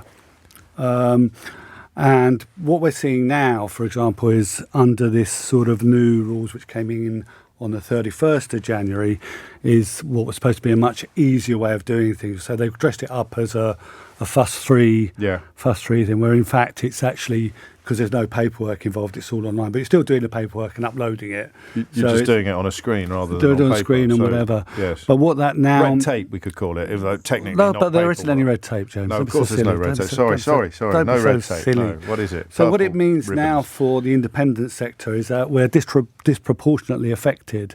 So, for example, if a supermarket was to fill up a lorry full of chickens, or oven-ready chickens, if you want to call them, they would only have one phytosanitary certificate and one vet visit. For the whole lorry. For the whole lorry. They're all going to the same shop. Yeah, so 25 quid. Whereas with us, so for example, one of my suppliers, Smith & Brock, and the long-suffering Robin, Arno and Ben, now, if they have 40 different customers who want 40 different animals, for example, they have to have 40 different vet visits. and 40 different phyto certificates. And 40 bills. And 40 bills. So this is expensive, and there was no infrastructure put in place. When this deal was signed and done, I don't suppose the British government spoke to the French government about... you've preempted my question in a way, which is whether or not they would have... And I know we're not talking about the brains of Britain when we remember who was responsible for negotiating this, David Frost chiefly, and at Boris Johnson's behest, with Dominic Cummings hanging around in the background. Would they have had the first idea what they were actually No, I mean, remember when we spoke in 2018, the Brexit Secretary had no idea the majority of our food came through the tunnel. He was taken by surprise. He was taken by surprise. Dominic Raab, So what that kind of, and what they didn't take into account, that France has a chronic shortage of vets. Right. And also nothing was put in place with the French government. Obviously the French government are probably slightly peeved with the British government, particularly with Boris Johnson's comments about Macron, but they're being really rigid. So if something gets to the port, it has to wait for at least 24 to 48 hours to be checked before it leaves. So no goodwill. No appetite from government, because you can't fix a problem until you admit that you've got one. No one's going to do business with this current government now. No. I mean, we have to hope that something changes. And with that, but nothing was put in place. So, for example, Arnaud in France had to go and find how to do this. Got it. There was nothing in place. And then, I had a circumstance in November where I was trying to import my panettones, of which you got one at Christmas, I believe. I did indeed, full disclosure. Very delicious it was too. Fantastic. Now, that took 14 days for me to get them in.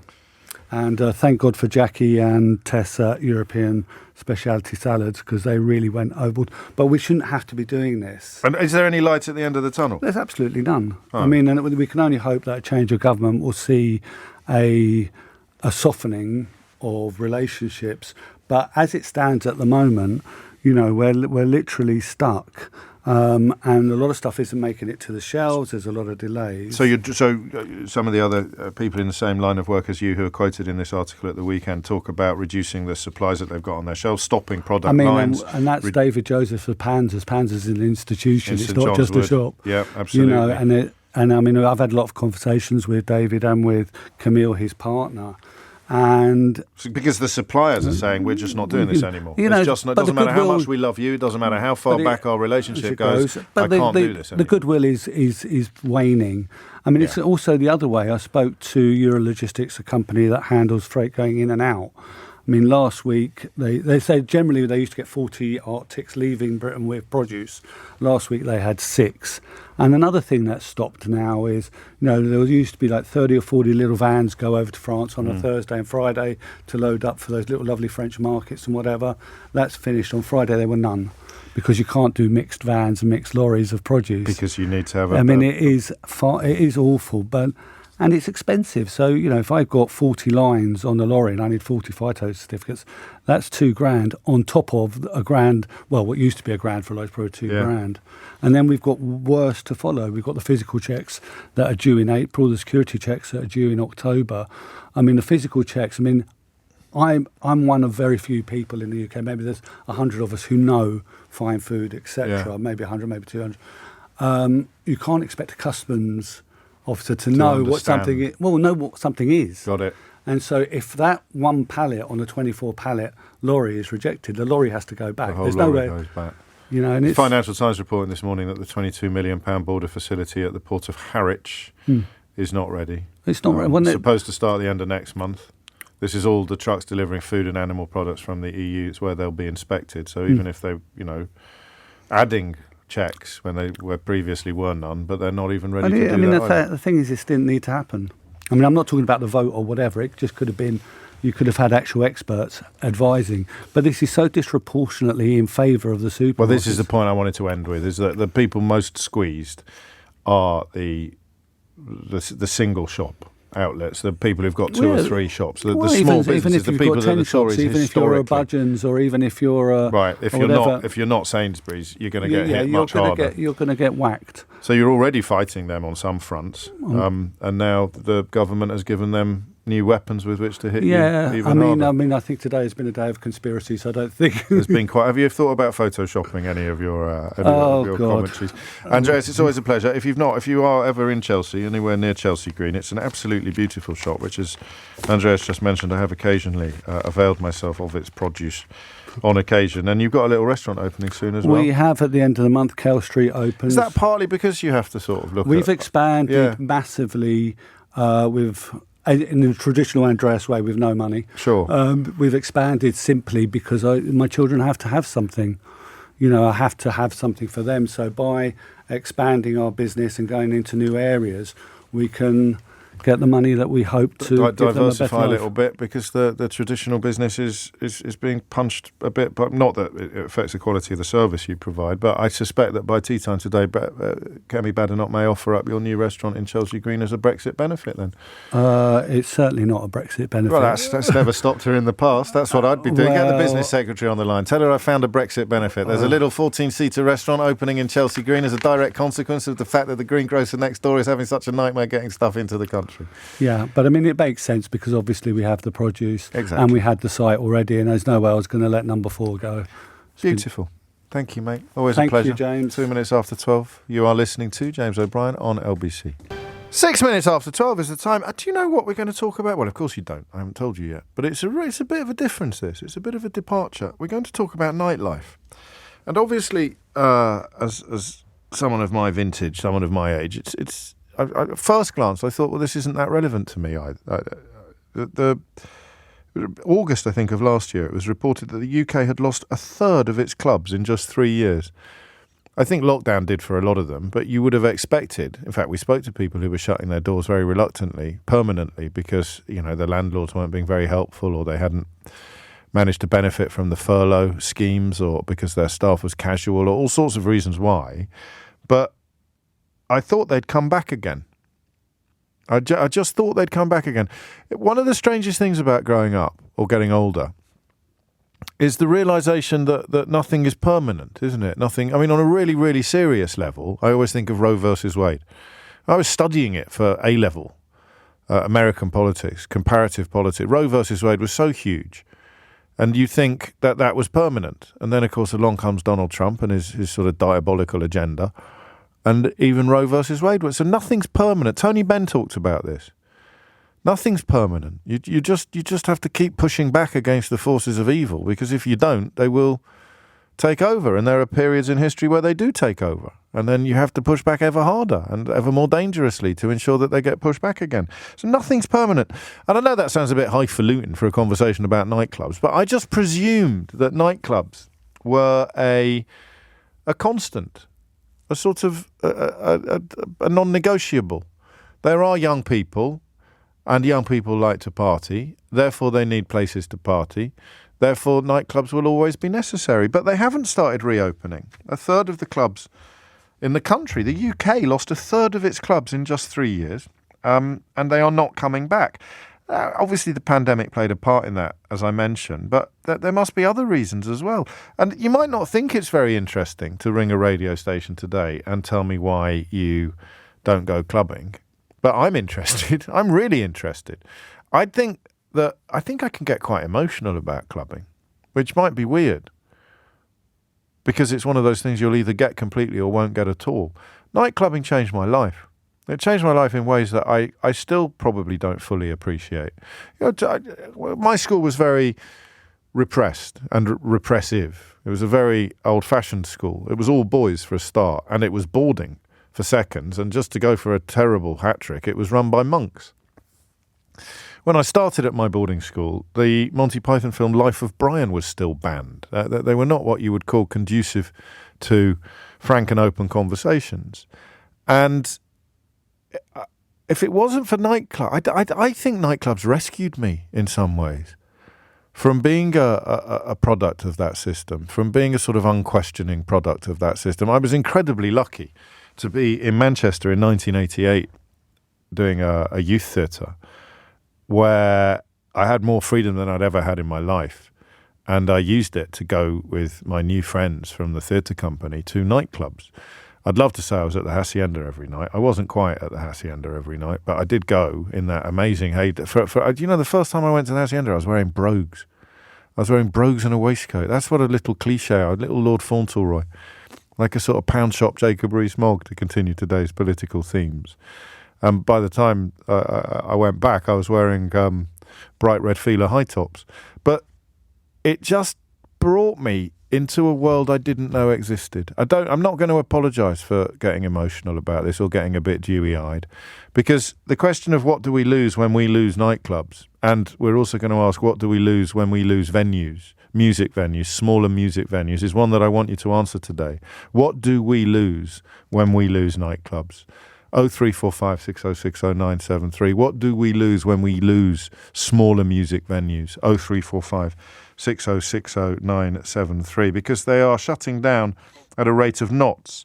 I think there's a bit of snobbery involved as well. John Harris writes a great piece in The Guardian today, where he reminds us that the budget last week included help for theatres and orchestras. Now, I will cheer that to the rafters. Help for theatres and orchestras. Desperately important. Desperately important. But no help for night spots, or whatever you prefer to call them. No money for dance floors.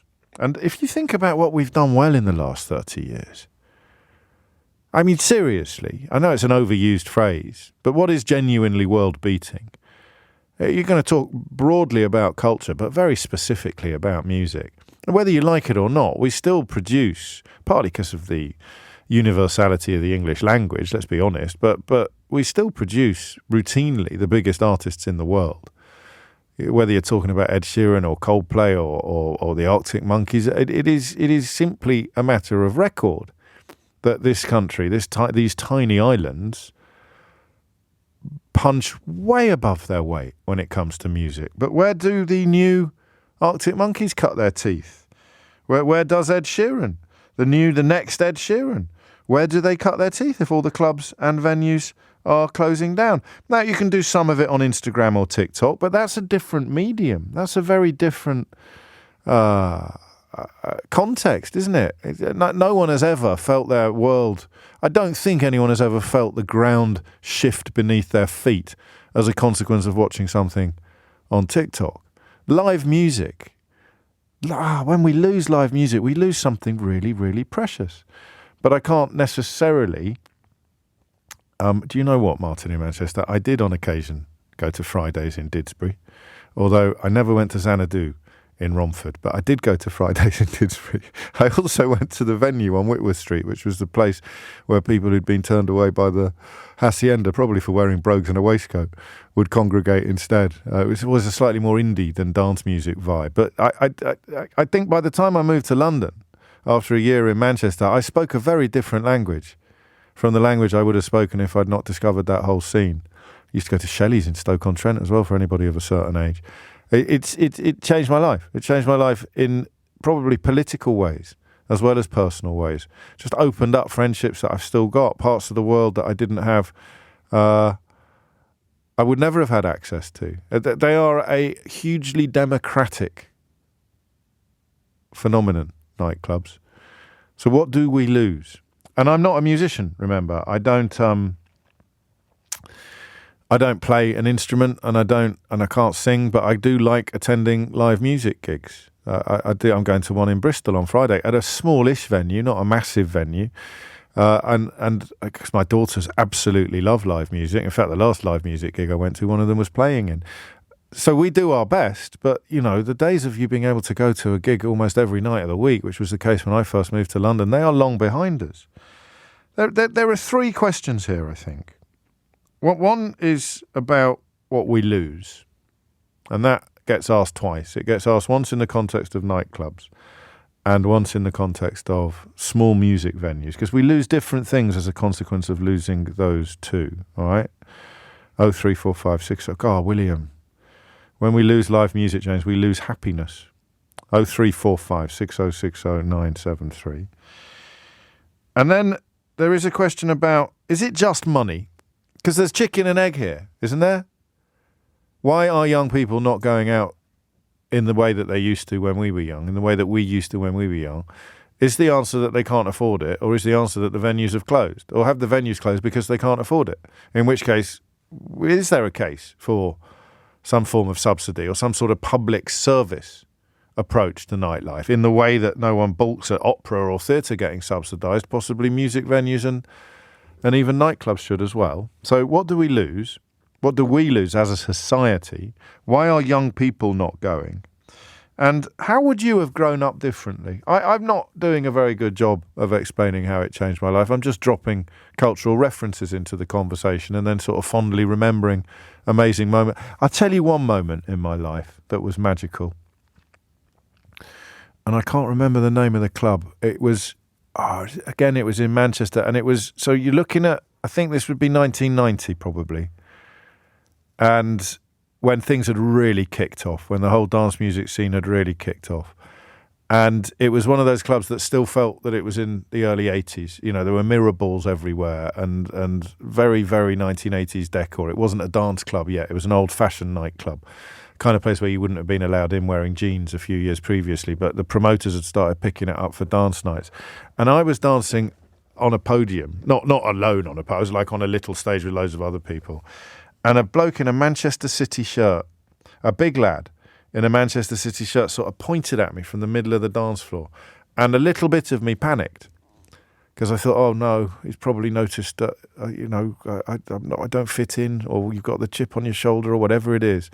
And he sort of comes through, only about 6 people maybe, climbs up on the podium next to us and just gives me this massive sweaty bear hug. I still don't know why, but those little moments that you have as a consequence of clubbing open up doors to you that don't get opened anywhere else and don't get opened by anyone else. So how did it change your life?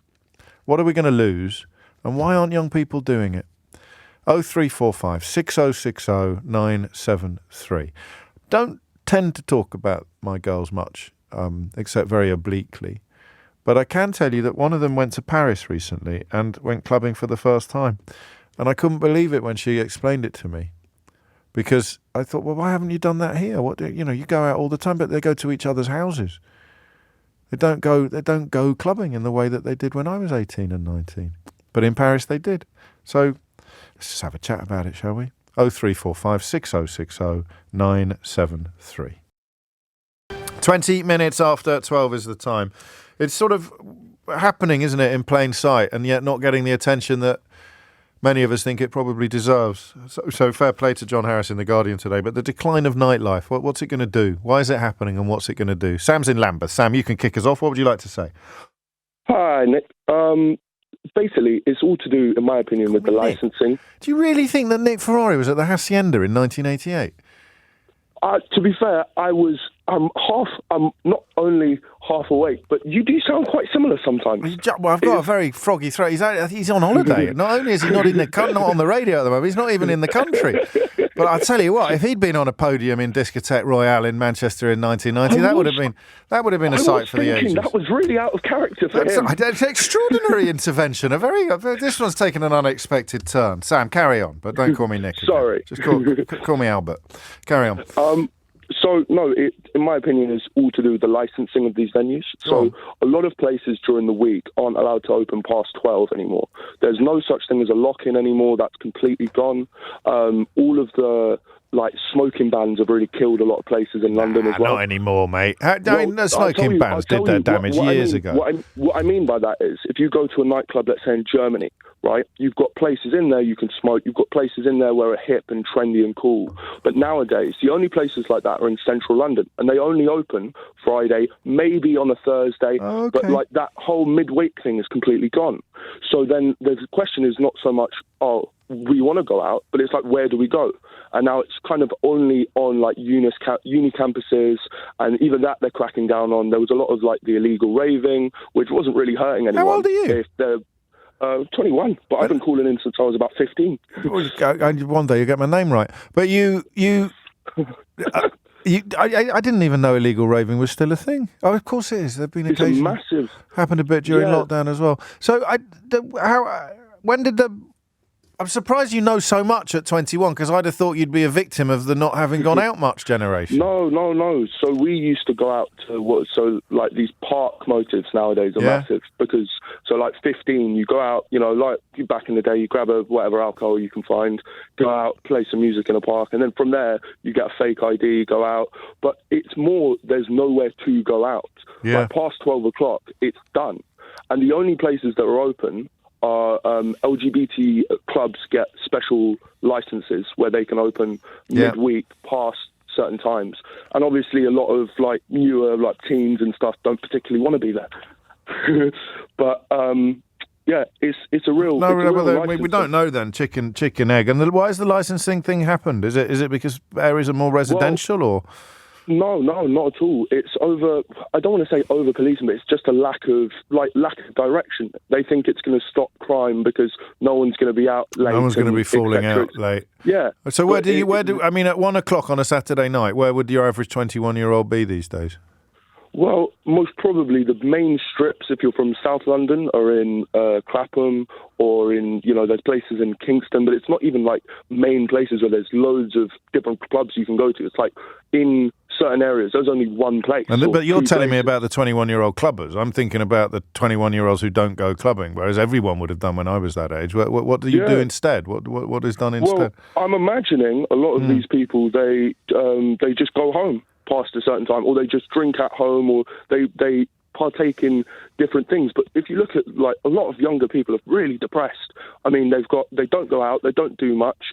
I think you're right to mention that. Actually, I mean, I'm always slightly wary of being part of suffering from in my day-itis and thinking that everything's better in my day because lots of things were measurably worse. But I do think that. Well, look, I'll tell you how I know that Sam's right. Steph's sent me a lovely text. Massive hug for you, James. I think we're the same age. You've just triggered so many memories of clubbing and gigging back in the day. I've now got the biggest smile on my face. All of today's troubles and worries have momentarily disappeared. I really want to listen to the rest of the show, but I also want to blast out some old school dance classics. And that it would really take you out of yourself. It would really, really remove you from the humdrum, from the quotidian. And if you're not getting that, I think Sam's perfectly entitled to suggest it might be a contributor to some of the issues that are on the increase among younger people today. Thank you, mate. Alan's in Saffron Walden. Alan, what would you like to say?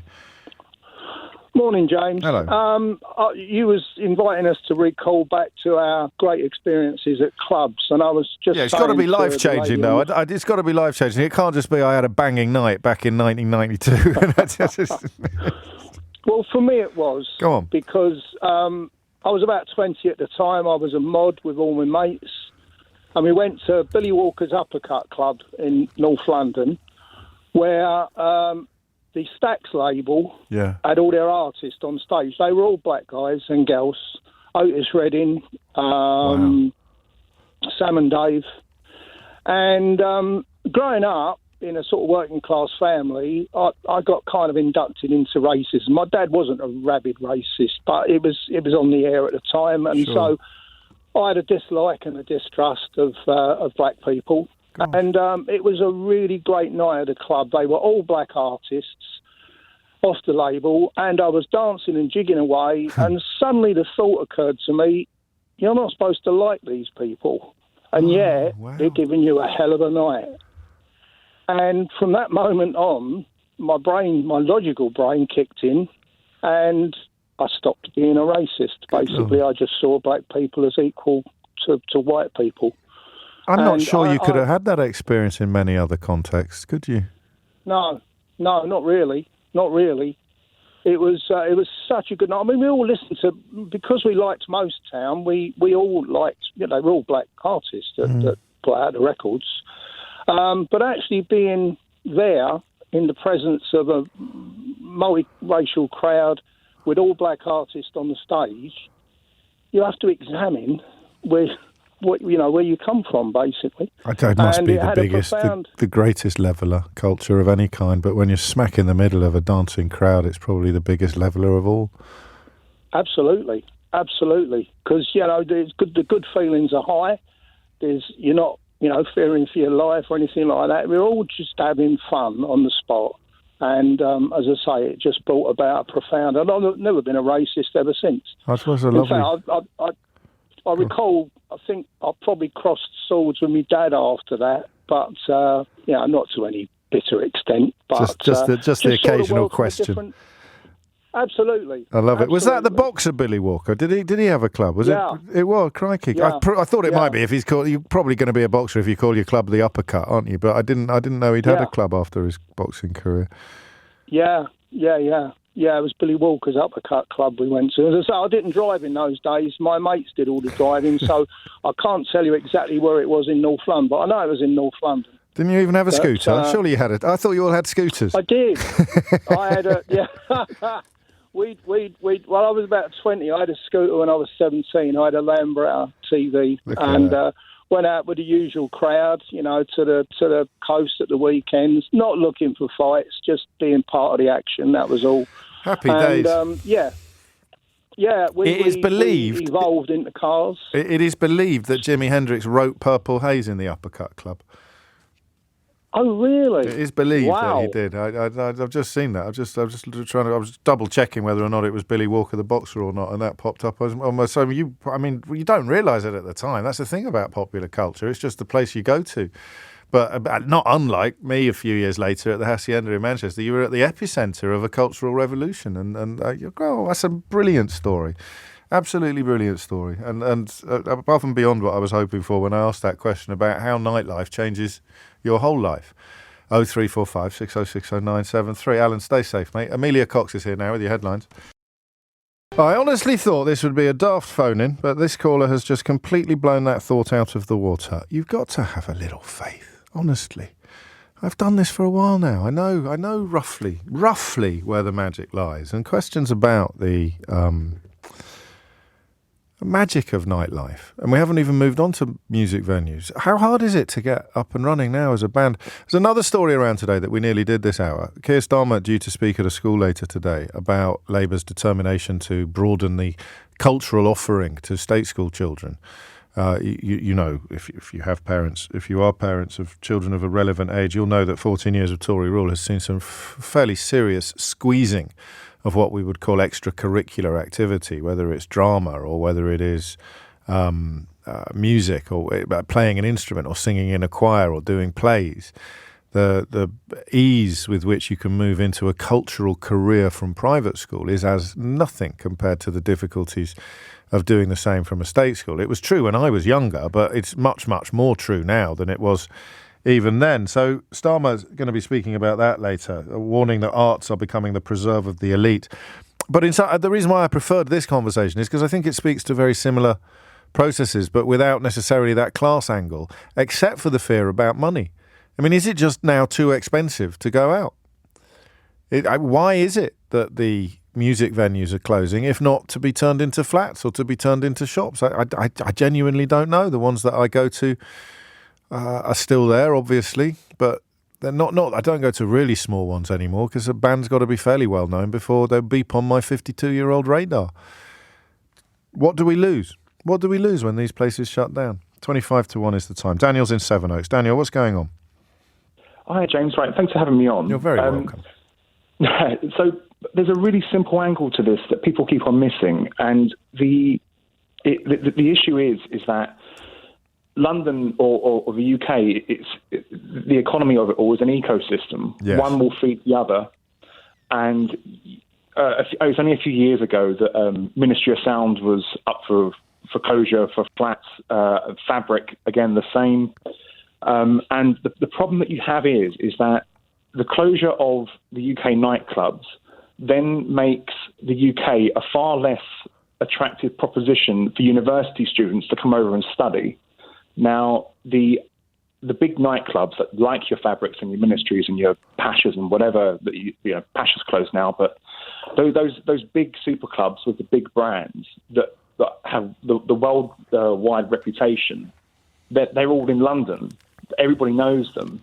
So you can imagine if you're coming from a country that isn't quite right with the gay rights or whatever it is that the country's not got. If you're a young student and you're sort of thinking that maybe you're in the wrong body or you've got the wrong sexuality or whatever, you need to go and explore yourself. Yes. You do that exploration in a nightclub.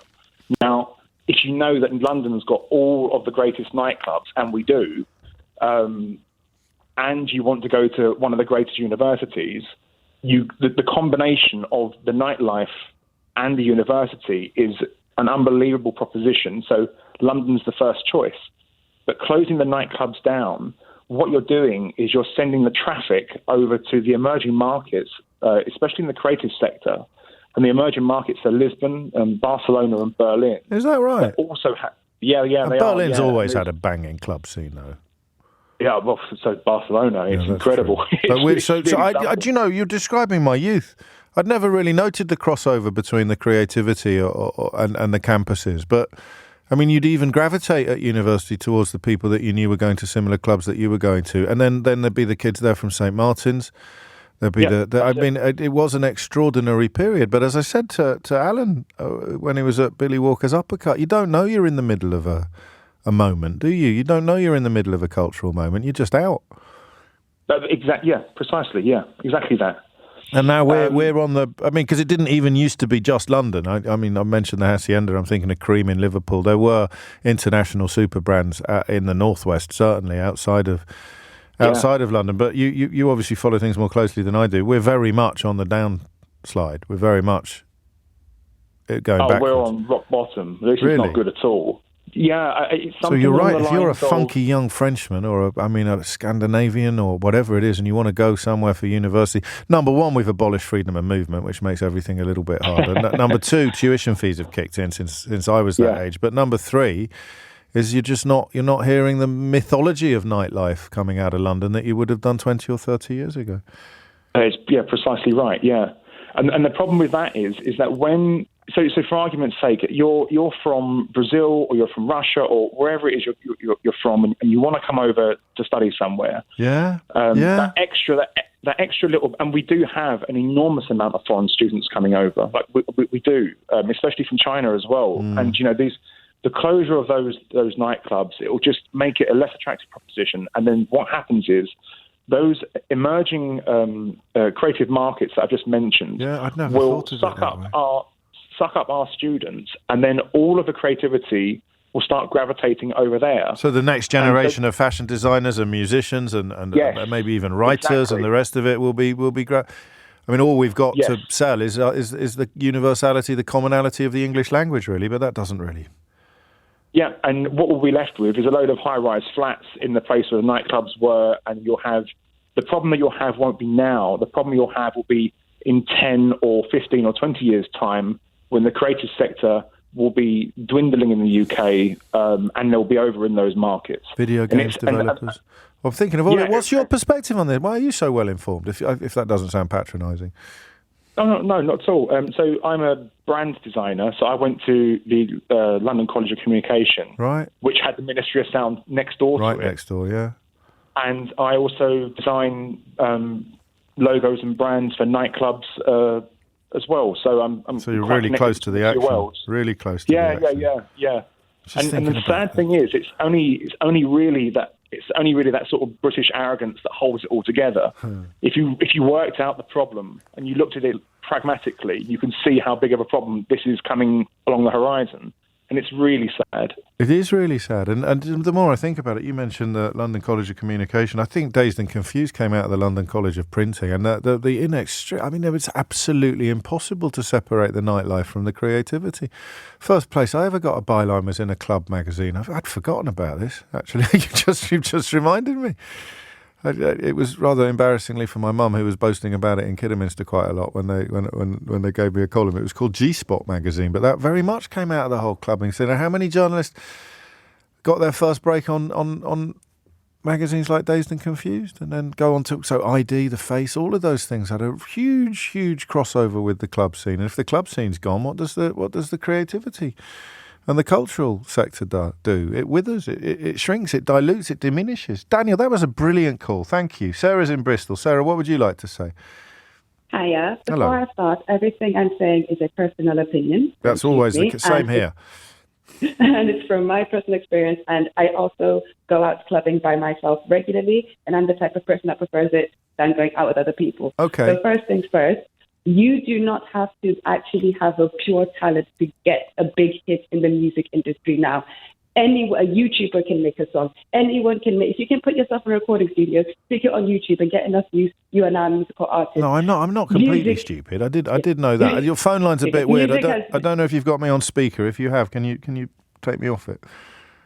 Is that better? Yeah, always. Good. Yeah. Now that there's no passion for music, there's nothing for young people to cling to. In the past, when you were younger, you had your punk, you had your ska people, you had your rockers. In the 80s, you had your glam people, and they dressed like that, and they genuinely believed it. Now, when people dress or try to stimulate with the music culture, it's because it's a fashion. It's not because there's no more passion in music. There's no more running down and going to that concert or being like, I really need to see that artist. It's all capitalism. And as a result of the music that's now out there, it's no more. You don't have any like a variation. You have one artist who's talking about like love and peace, and another one is talking about money and like getting women. So there's no movements anymore.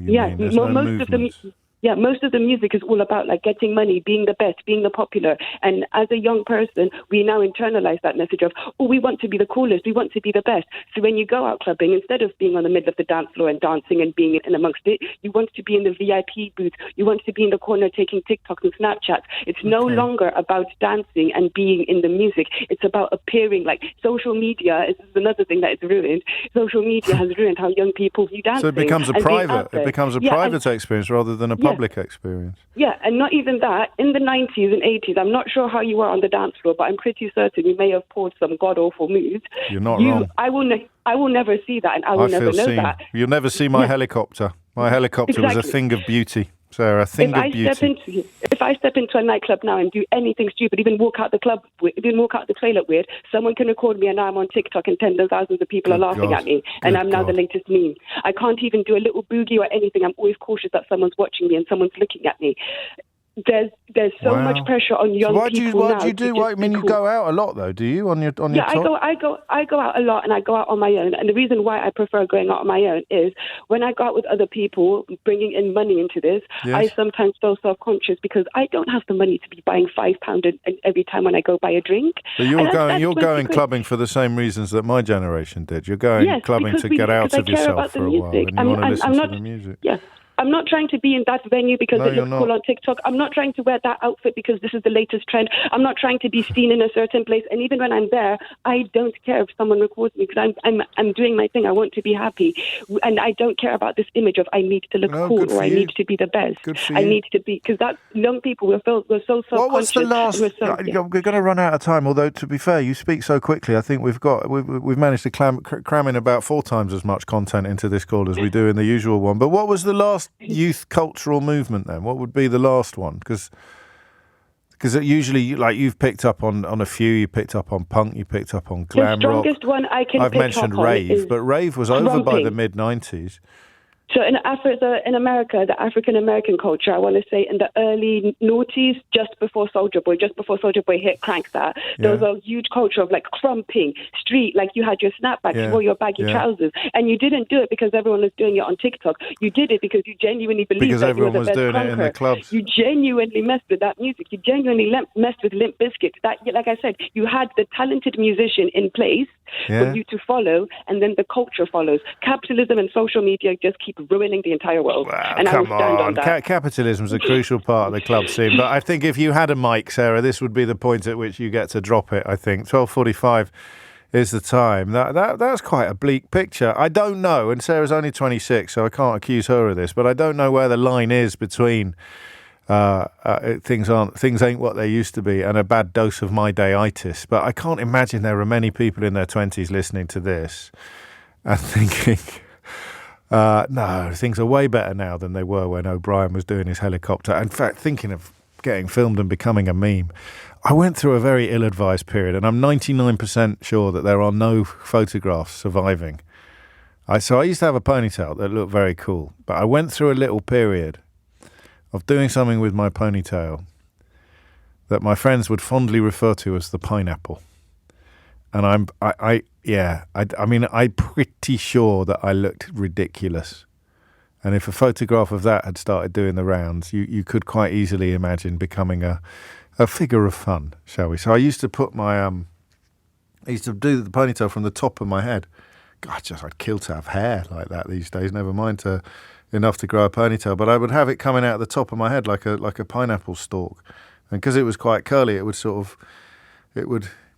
Do you know, that's what I need to do every time I get nostalgic for the days when I had a full head of hair. I just need to remember what I looked like with a pineapple, and then suddenly it doesn't feel that bad to have lost the hair anymore. Ben in Stafford's not happy. James, he writes, I've been listening to you for almost 10 years now, but hearing that you once had a ponytail nicknamed the Pineapple is the final straw.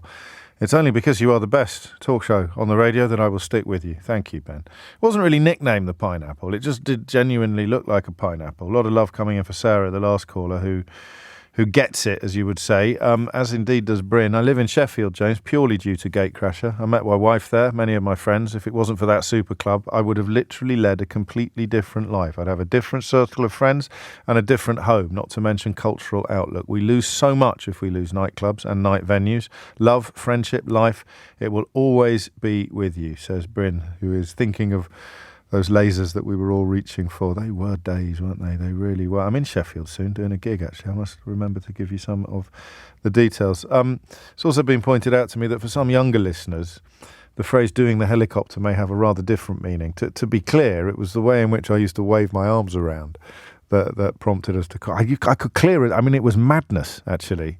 But that is what Sarah was touching on. What's that word? It's inhibition, isn't it? You absolute absence of inhibition. I wonder whether young people today ever have that. And it doesn't matter whether you're on drugs or not. I mean, an absence of inhibition. I wonder the way she talked about being constantly fearful of, or A, trying to look good for your own socials, and B, being fearful of looking bad on other people's socials.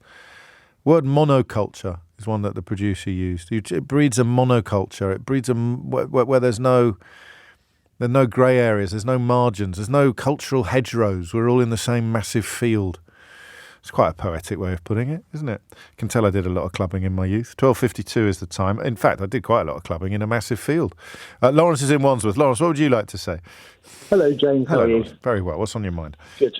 I'm 27 this year, and so I've been clubbing for maybe 10, 11 years, perhaps maybe before the government would prefer me to go clubbing. Yes. And I just think that the biggest driver from putting young people away, usually students, is just the cost.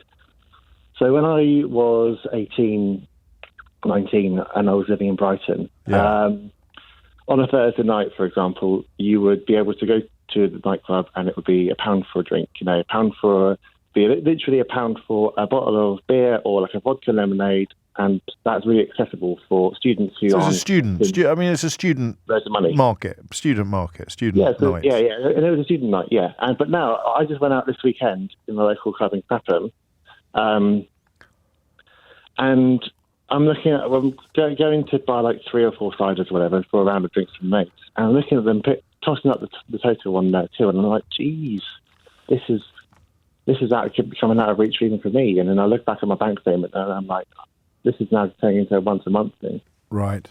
So just prohibitively expensive. And cost these places are closing down because people just can't really afford to. Cost of living, wages. I mean, we're back to the same territory that we explore quite often on this programme, although probably not realising that it applies to nightclubs as keenly as it applies to other areas. So you simply, your wages haven't kept up with the cost of living, and therefore, and also it's not as much fun or any fun to go out unless you can have a couple of rounds of drinks with your mates.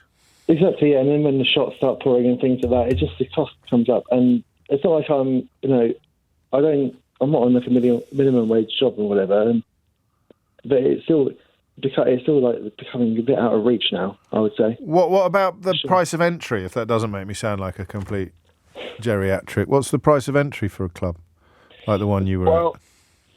The one that I go to, it's free before 9 or 10, but depending on the night, it can be 5. But then it's pub prices. There's no such thing as a student night in Clapham. There might be elsewhere in London, I don't know, but that's what gets you in. Thank you, Lawrence. I mean, in some ways, it's encouraging to know that 27-year-olds are still at it. But I tell you what, I am surprised by how many people have picked up on Sarah's point about going viral. Jazz says we're constantly fearful of ending up going viral after being posted on someone else's TikTok and having thousands of people laugh at us. 100%. And Aid says, James, why don't you mention the ecstasy? Let's be honest, this was a big part of the experience. Well, maybe for that era, Aid, and maybe for you, but not for when Alan was at the Uppercut, in North London, or when other people were at Gilly's Rock World. The rave scene, I suppose, had quite a lot of drugs going on with it, but it wasn't the case 10 years later or 10 years previously. So I don't know that it is necessarily integral. And I'm very sorry, Annette, that I wasn't referring to the breakdance move, the helicopter, because that, I mean, could you imagine it when you do it on your head and your legs become the blades? I don't think you could have done that in the kind of clubs I was going to. Your head would have stuck to the floor, and B, hugely lacking in the coordination needed even to contemplate such a move. Carl's in Enfield. Carl, what made you pick up the phone? Hi, James. Hello. I'd like to start by thanking you for being a shining light of perspective and sanity. Well, that's very decent of you. Thank you. In this ever more challenging world. In it. I'm a working musician. We're based in North London. I'm one of the co-founders of the theatre show Stomp. Oh, cool. And, that's brilliant. Thank you. And I'm just calling to add my observations, really, in terms of my experience over the past kind of decade or so, over the course of which our industry and what we do has been serially battered, underfunded and undervalued by our Tory friends. What are we going to lose? What are we going to lose? Could I mean, will there be another Stomp out there that's never going to see the light of day because the environments in which it was gestated don't exist anymore?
Quite possibly, that is a danger. What we will lose is the very antidote to the increasing problems that we are facing today. You know, we need this outlet. We need music. We need the arts.